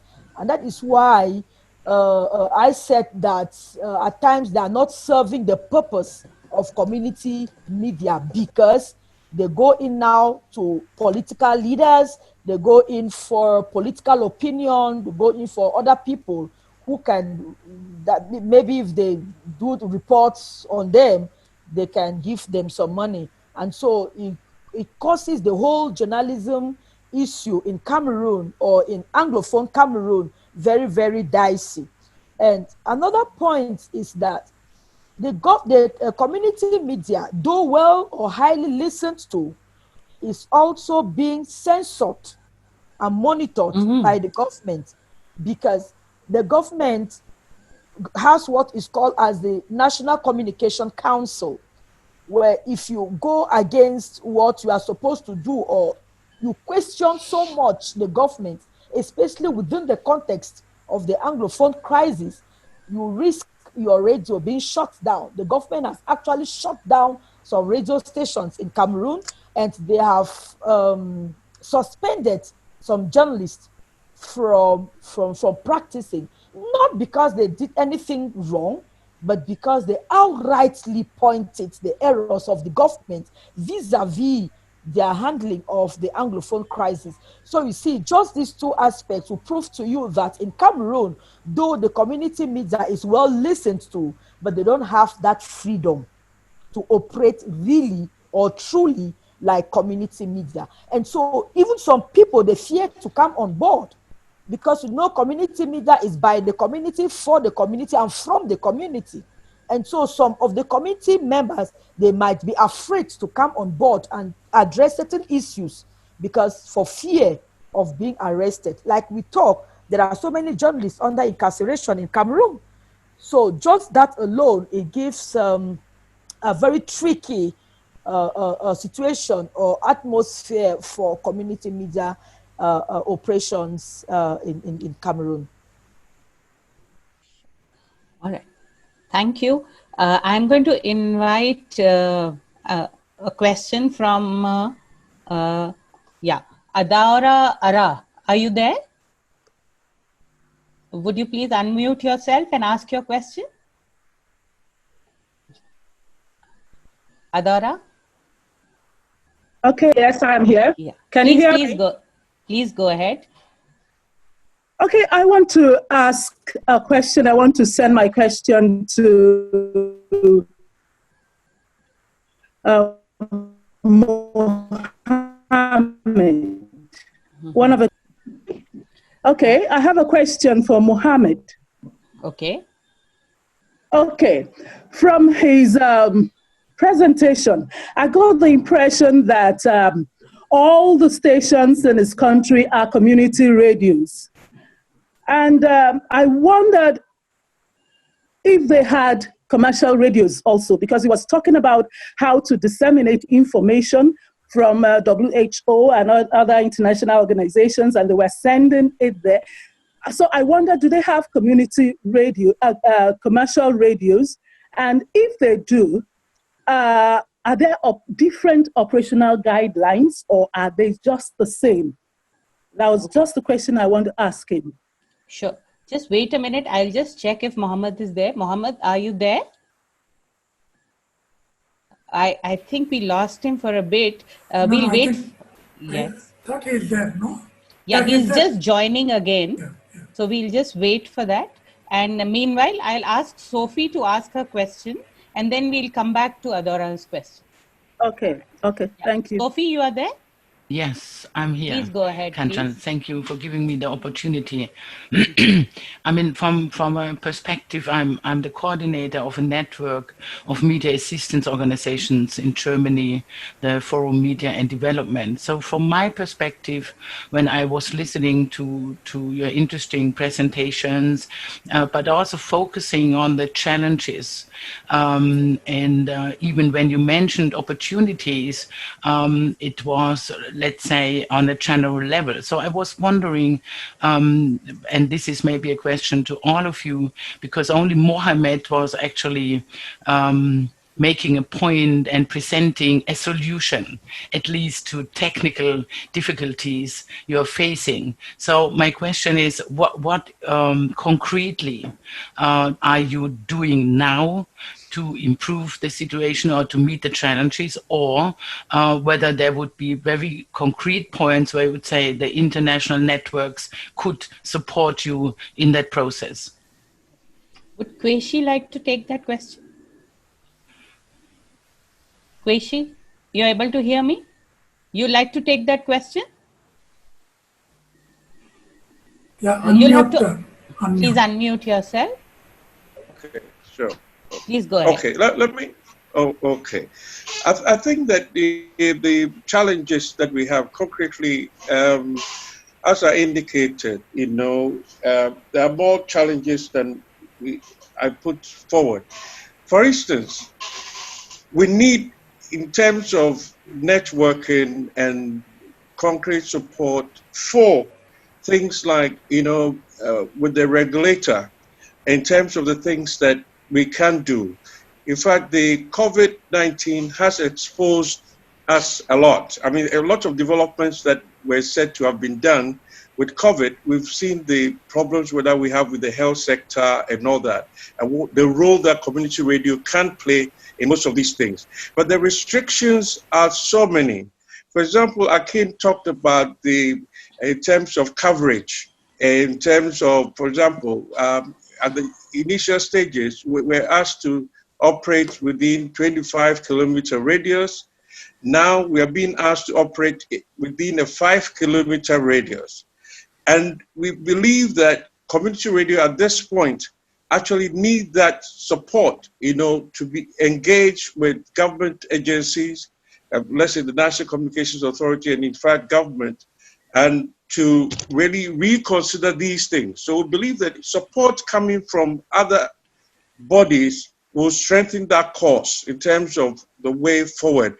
And so, listening to Cameroon, for instance, I don't know how the community radios actually, the synergies between community radio, but in Ghana, all community radios, before it began, we actually had to have sessions in terms of how the nature and character of community radio, how it should be. So we are indeed unique in our own, but we are together in that we, first of all, instead of working separately, we work together.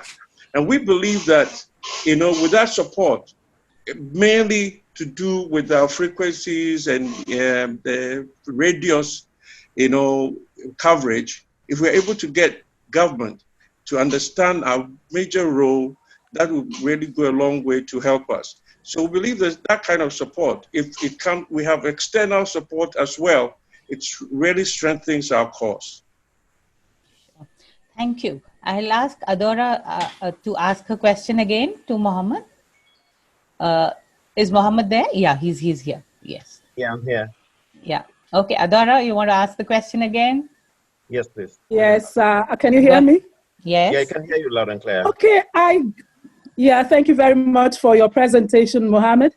I got the impression when you were giving your presentation that there were no commercial radios in your country, because you were talking about passing information, disseminating information, passing it down to all the radios, the communities, as though they were all the same and had the same operational guidelines. There were no differences.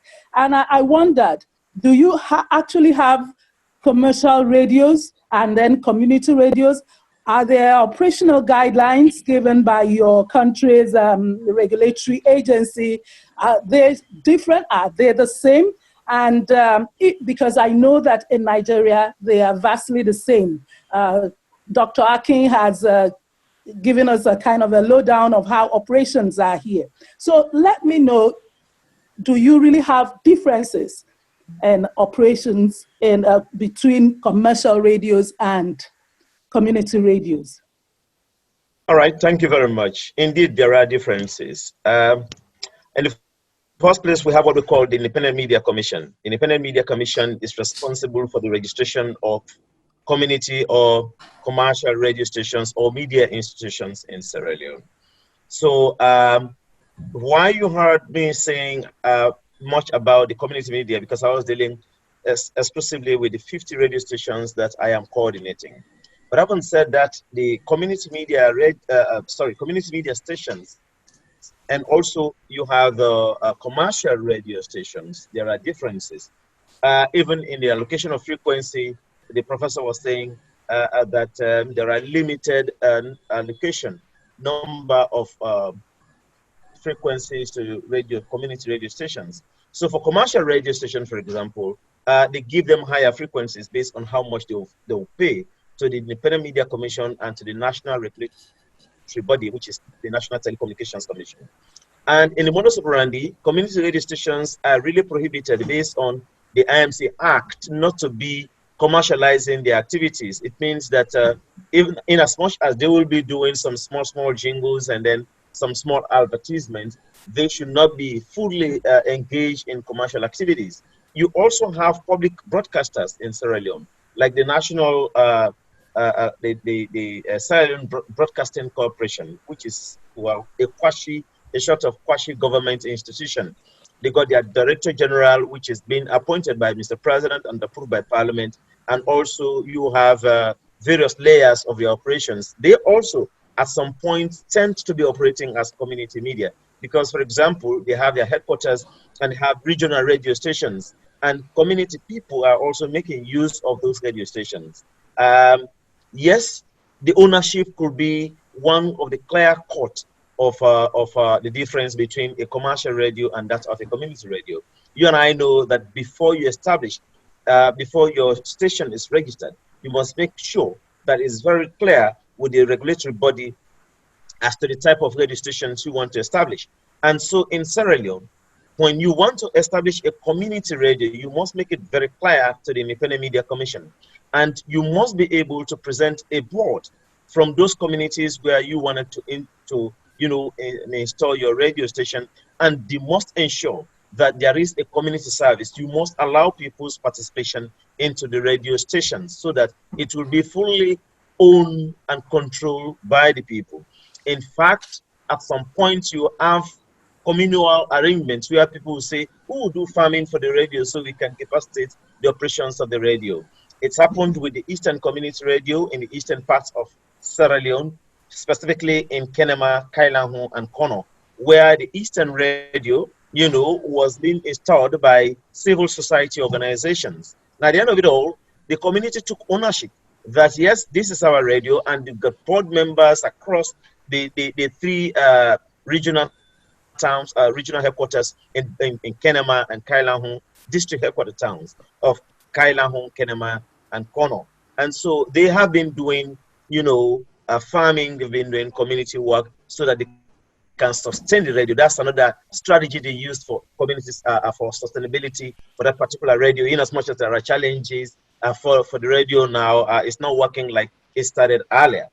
And the other aspect has to do, like I mentioned, the national broadcaster.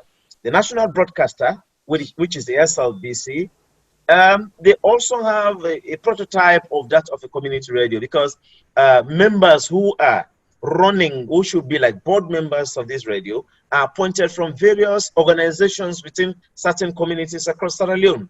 For example, they are representing women's organization, you got youth representation, you got, the politicians, but all of this put together, community media is our focus of discussion.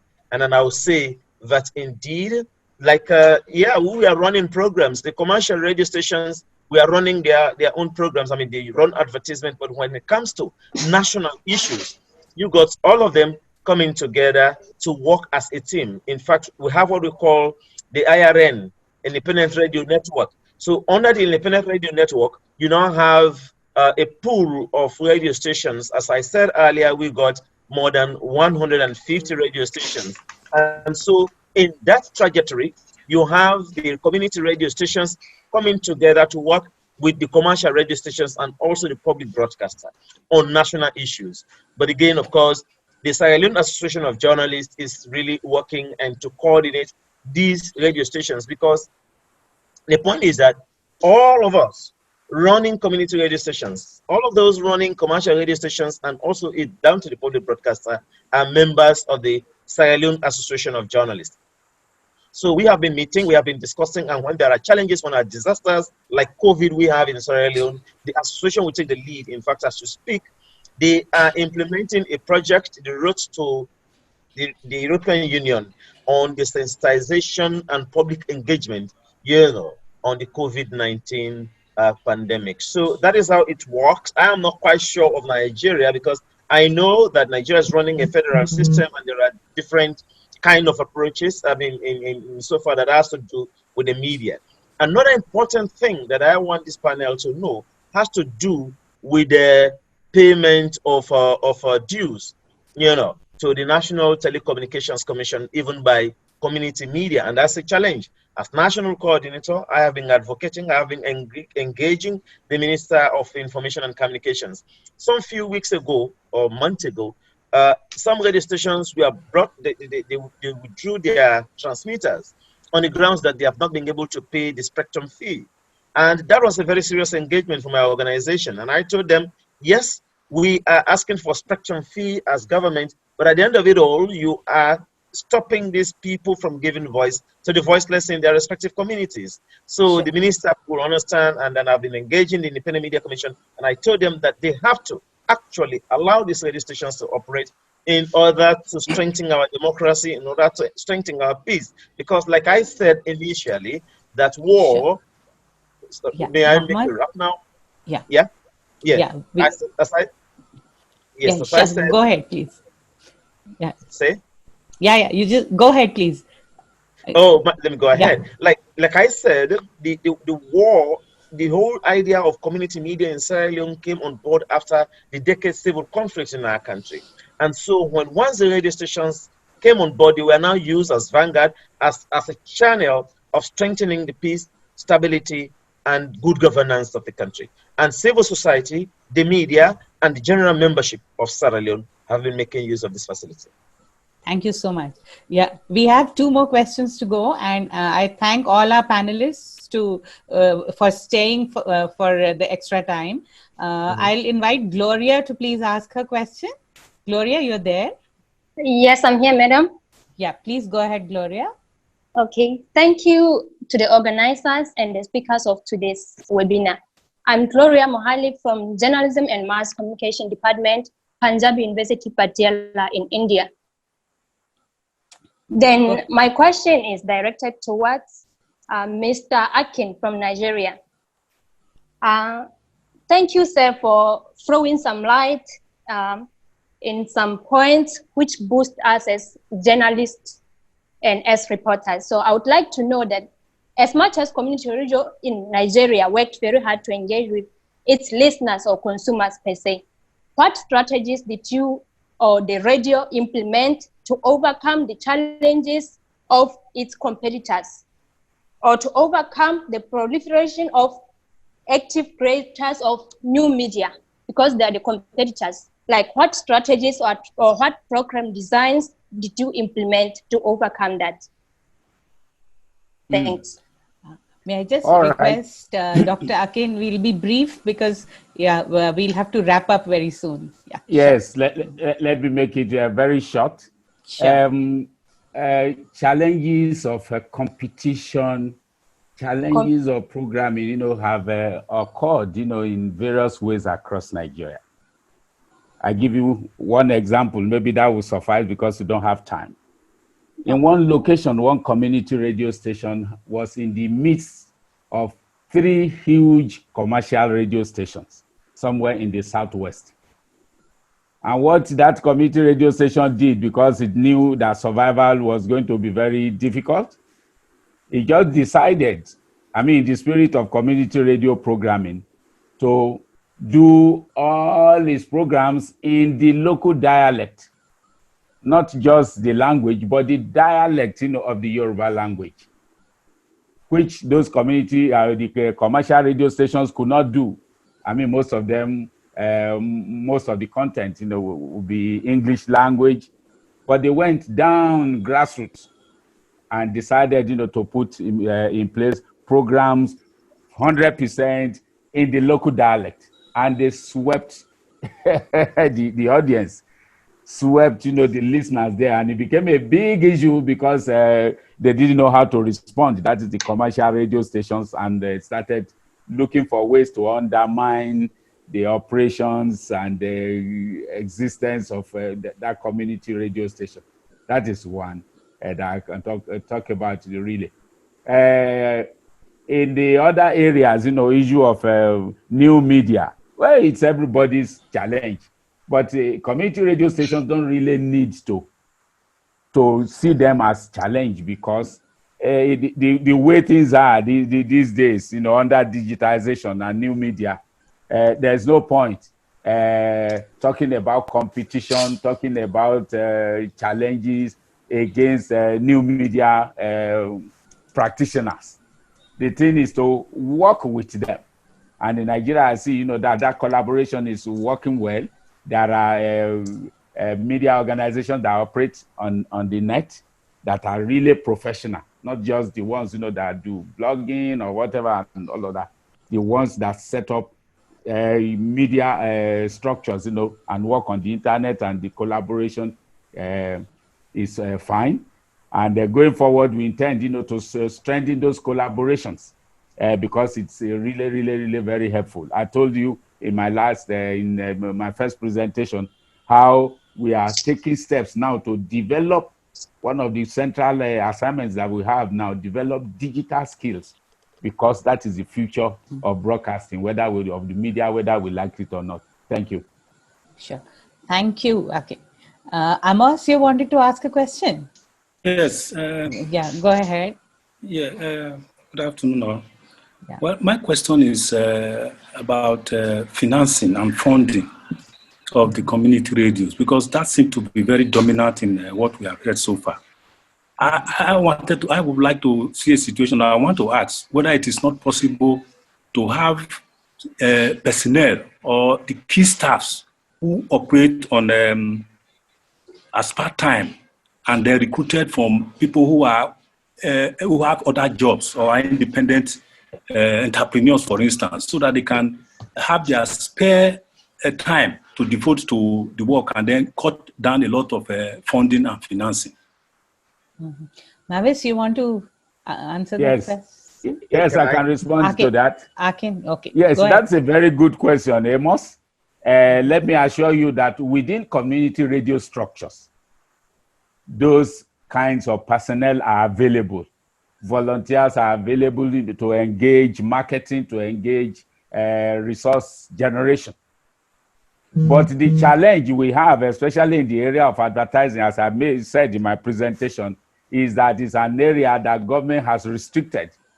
In the Nigerian context, for example, community radio stations are not allowed to carry advertising. So that's the challenge, and I know it's in a number of other countries. And that is where the bulk of the money is. And this is not in line, in tune with international good practices at all. It's not in line with international standards, but that is the situation at the moment, and it's one of the issues we are engaging. So once government says, yes, go ahead, we allow it, we have, indeed, I want to say to you that we have had training activities that focused on marketing in community radio station across the country. So the expertise, the skill, the knowledge is there in good quantity among volunteers who work in those radio stations. But the challenge is from outside. That is the regulatory challenge. Can I? Okay. Okay, go ahead, please. Right, can I make an input into that? Okay. Briefly, please. Yeah, just very be brief. quickly. Yeah, very briefly, yeah. If you look at the expenditure of community radio stations, it's not much about paying salaries to volunteers or to the core staff members. One of the challenges, and of course you've been faced, has to do with generating electricity enough to boost the transmitter and keep the station on. I guess that is where the bulk of the money is. And once you manage that situation, you can run a radio station in a particular community. But again, there are models. For example, if you want to use the community themselves, they can do communal labor. They can do farming. I mean, it's working in Sierra Leone. Or you can put something together to write, because before you register with the Independent Media Commission, you must have a business plan in Sierra Leone. So they will ask you your business plan. How are you going to sustain this radio? Some people are doing advertisement. Of course, like Doctor said, it is the opposite in Sierra Leone. I mean, it's not like strictly that community radio stations should not do advertisement. So you can generate money. But I tell you what, one of the challenges, again, I'm faced with as national coordinator has to do with the management themselves, the station managers themselves, as to how they manage their resources. You've got station managers who will get small money and decide to buy bigger vehicles, buy generators that they cannot manage. So at the end of it all, you have to keep this radio station within a particular radius, within a particular frequency. And if you don't have enough money to buy a bigger transmitter or to fund a bigger transmitter to be given in 24 hours electricity, then you have problems with that. So I think the best way possible is for the technicians to be thinking about a solar system that will power our transmitters. So once that is done, we are helping community radio stations to be on and on and on. And the issue of paying salaries or stipends to workers, that can be resolved. But putting the radio on is a bigger challenge. That's, I think, where the bulk of the money goes. Geraldine, you wanted to? Yes, I think Akin actually answered my question. I wanted to cue in, but the last speaker just hinged on exactly what I wanted to say. And I think it would be needless and wastage of time if I go on repeating it again, because community radio is different from commercial radio. is quite different. They are two different, they have two different licenses. And so the government of Cameroon, what Akin said, it applies directly and also very well in Cameroon, where we have these restrictions that the government does not allow advertisement to take place in community. Now, once you go in for advertisement, then the National Communication Council comes behind you. Like I said, they close some community radios. Probably it's because some of them also went out of their ambit of operation, and then they engaged in other things just because they wanted to make ends meet. But the greatest challenge, like my colleague in Sierra Leone said, is how to train these community radios to be sustainable. I learned an experience in Sierra Leone when I visited a culture radio in Sierra Leone. They were even charging phones for people, and they were paying them a token in order to enable them sustain themselves as a community. And I think that was a very good practice, that if community radios can derive simple income generating means where they can be able to sustain themselves, I think it can be very good. In other radio stations, I also discovered that members of the community, they give food items to the radio as part of their own support to sustain the radio. But then in all of these, the radio will not 100% be able to sustain itself. We still need to broker peace somewhere in order to keep community radios afloat. Sure. Yes, this is Facia. Facia. Please. All right, so it is very important in terms of the staffing and the staffing cost when we talk about community radio. So from our context is that we have community radio stations located in different places. So some community, and based on their location, also it helps drives as to how much funding or what the funding capacity is going to look like in terms of sustainable access to funds. If you're in a county or in a bigger city, but you are community radio and the population there is huge, definitely in terms of advertisements and announcements that people have to pay for, they go for where they have a huge population. So if, for example, community radio A is situated in the capital of a county, but it's a rural area, the population there drives more people to doing business with that community radio station. If you go deeper into that same county and another community radio station is located maybe, miles away, where the population there is not attractive to anybody who wants to advertise their business, definitely so it puts strain on that community radio station ability to raise funds. Even if community members have to be the ones raising the funds to help contribute to the sustainability of that radio station, the population there also is a driving force. That's one thing I want us to look at. Also the skills. If we want to have people, if there are suggestions that will say, okay, why don't you have volunteers from the community? We also want to look at the skill set of the community dwellers. Are those people interested in radio work? Do they have the skills to do it? If not, you have to look for people who have the skills and, be able to compensate them in the minimum way. So it's very tricky, but I think one of the things which we can talk about is how we ensure that wherever the community radio station is located, we do more mobilization around ownership of the community, innovative ways that the station can work with the community, despite huge population or small population, to be able to sustain the radio. Because for our year, most of the community radio stations were established by USAID RX program, by Mexico, International Alert.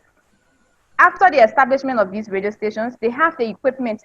A few of the other panelists mentioned, how do they maintain the electricity? If you're in Liberia, the issue of electricity cannot be underestimated. So rural communities are challenged. There's no way you can run a radio station if you don't have access to fuel the generator. Or huge mobile phone companies, what they do is that they build a tower in or close to community radio stations. That means community radio stations now will have to feed from the generator from that mobile company tower. And what that means is that you have some obligation so that mobile company to run the ads and all of that. So if they're in competition with another company, you know definitely that you're restricted to them. You're not going to go for ads that is going to be competing with them. So it's a challenge because your independence right there, because of the electricity issue, you cannot sustain yourself. You are now relying on maybe Orange or MTN to be able to give you the power supply. So bulk of your daily business activities or decisions or policies in a way is going to be leading towards what they want and how they want it. If not, they cut you off. What can you say about it? Even though you may want to argue that it's under the social corporate responsibility, but then before you arrive at a conclusion and a logical understanding where you are able to continue to do other businesses with other competitors, the community has suffered from lack of information.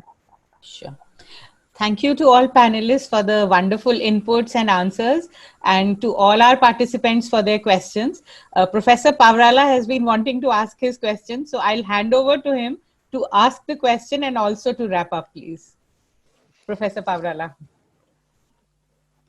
Thank you, Kanchan.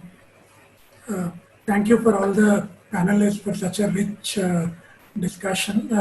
Of course, I have lots of questions. While I got really educated about the region and the kind of issues that you have pointed out, I don't want to take up too much time asking those questions. I was fascinated with so many things that all of you have said. Reverend Geraldine's critique of what she called ego massaging journalism. I was really taken by that expression. And I know that she and the network in Cameroon have been trying to foster a culture of civic journalism through their efforts to foster peace journalism and so on. So, for example, one is very curious to know from Cameroon, how does one negotiate with the state in a place like Cameroon? Whereas every other community media network tries to keep up relations with the state, lobby for concessions, and try to get things done for the community radio stations, whereas in a conflict situation, in a relatively hostile environment, how does one get things done with the state? It is something that I'm curious about. Similarly, Mavis, for example, has pointed out an important gap in research and research culture, especially as it relates to community media in the region. And I know that Mohamed and his network are also trying to do something about strengthening the research environment and research culture in relation to community media. So how can there be a sort of a regional cooperation in building that essential research culture, so that we get more insights from academics about community media and its role in society and politics and culture in the region? That was another question that was uppermost in my mind.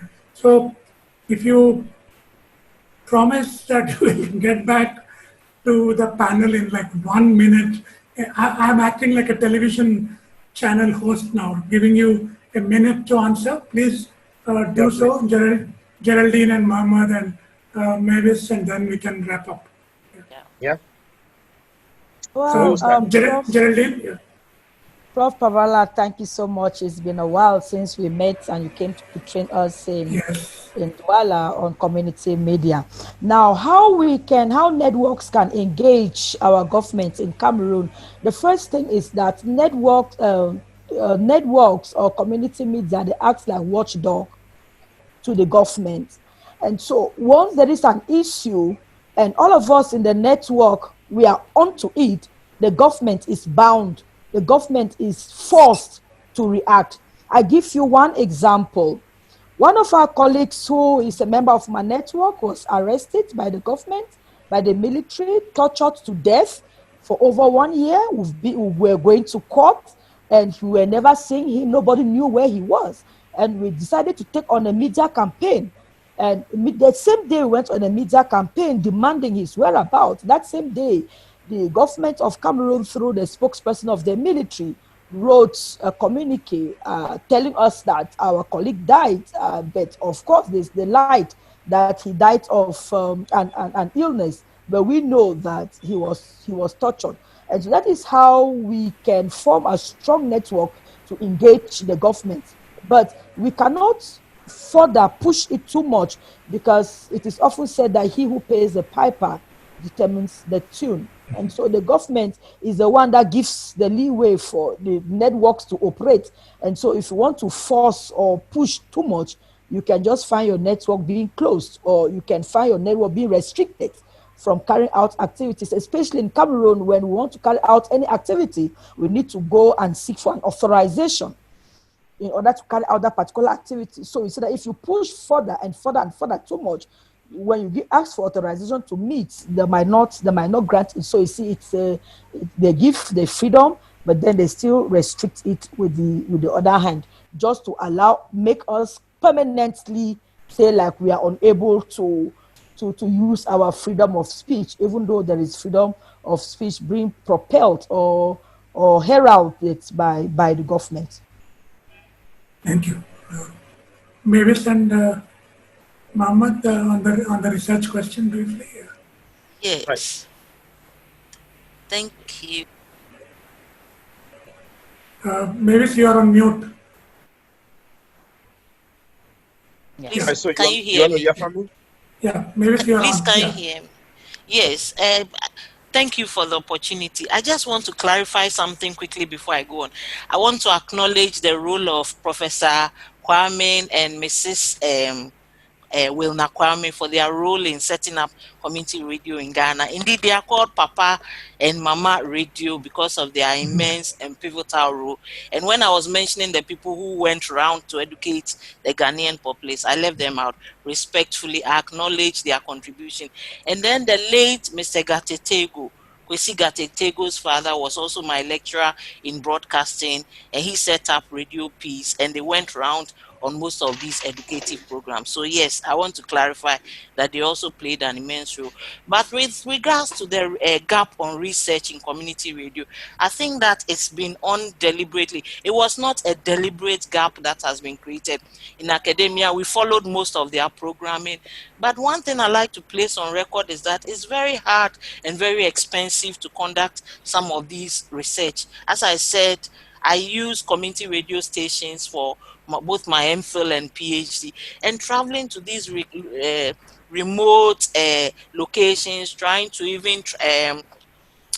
record and even transcribe and translate some of these programs cost me a lot. But I think that from now, the way forward, maybe we have to think about a way of improving on these research efforts rather than just being research from students and just a few academics. I think that we have to find a way of collaborating with the GCRN. I speak to Kofi Lawe a lot on how we can put this into very concise and detailed research. So the way forward, probably we have to make deliberate efforts in conducting some of this research on very thematic areas. Thank you very much. Thanks, Mavis. Mohamed? So, in the context of Sierra Leone, I think it's a little bit different. The UNDP funded what we call the MRCG. MRCG is Media Stakeholder Group. It's a sort of organization that comprises the Sierra Leone Association of Journalists, the Reporters Union, Women in the Media, and the Mass Communication Department.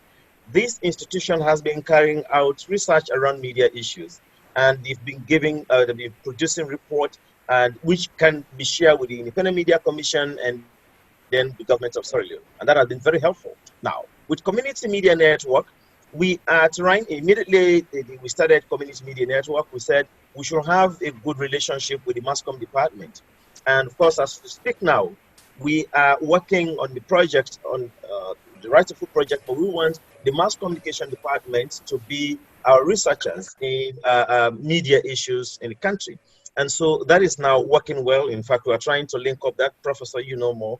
We are trying to link that with UNESCO, and then that can be very broadening with regards providing training for journalists, you know, building their capacity. Because the primordial reason for the formation of the network is not only to link them up with programs, is to build their capacity, is to share ideas and to see where there are challenges, we address them. And that is how we move on with community media. To say community media will have all the facilities needed at a go, it will be very difficult. But I said initially that if we can have networks, if we can have cooperation, like we went to Cameroon the other time.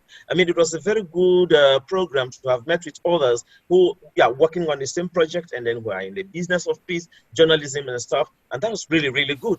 So we have to continue with this. I will go to Ghana. I will work with Kofi. I will work with other people to see how we can, you know, strengthen our relationship, because community media networks must work in Africa. We are working on the West Central and Africa regions. We are also working on the West Africa region as we speak now. Sebastian, my colleague, was in Liberia recently to see how we can forge the Sierra Leone media, community media, and that of, you know, Liberia. And Ghana, probably we shall be coming over very soon. And we'll go to Nigeria, the big brother. But then the bottom line is that we think the academic institutions are very much important, and we cannot go with this business without them. And that is why we are working with the mass communication department. That is why we want to bring everybody on board. In fact, the new regulations now is asking for, if you are a manager, a station manager, you must have a certificate or a degree in journalism in Sierra Leone. And that is very, very important, so that we keep the bar very high and we see how people can come on board and invest in the business of journalism, more so community media. Thank you so much, Mohamed. So I think time has come to wrap up this dialogue. Thank you so much, each of you, for giving your time. I think we have gone more than 2 hours. And giving your insights, bringing some very valuable perspectives to understanding community media in the region.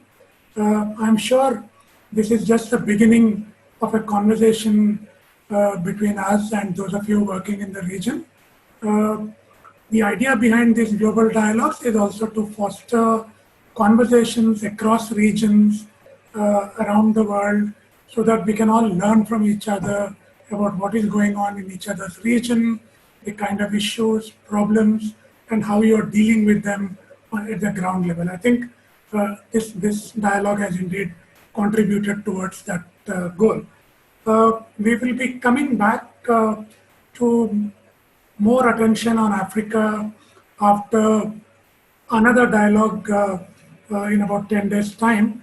We are going to come back to Africa with Francophone Africa, with countries like Mali, Burkina Faso, DRC, CAR, Madagascar.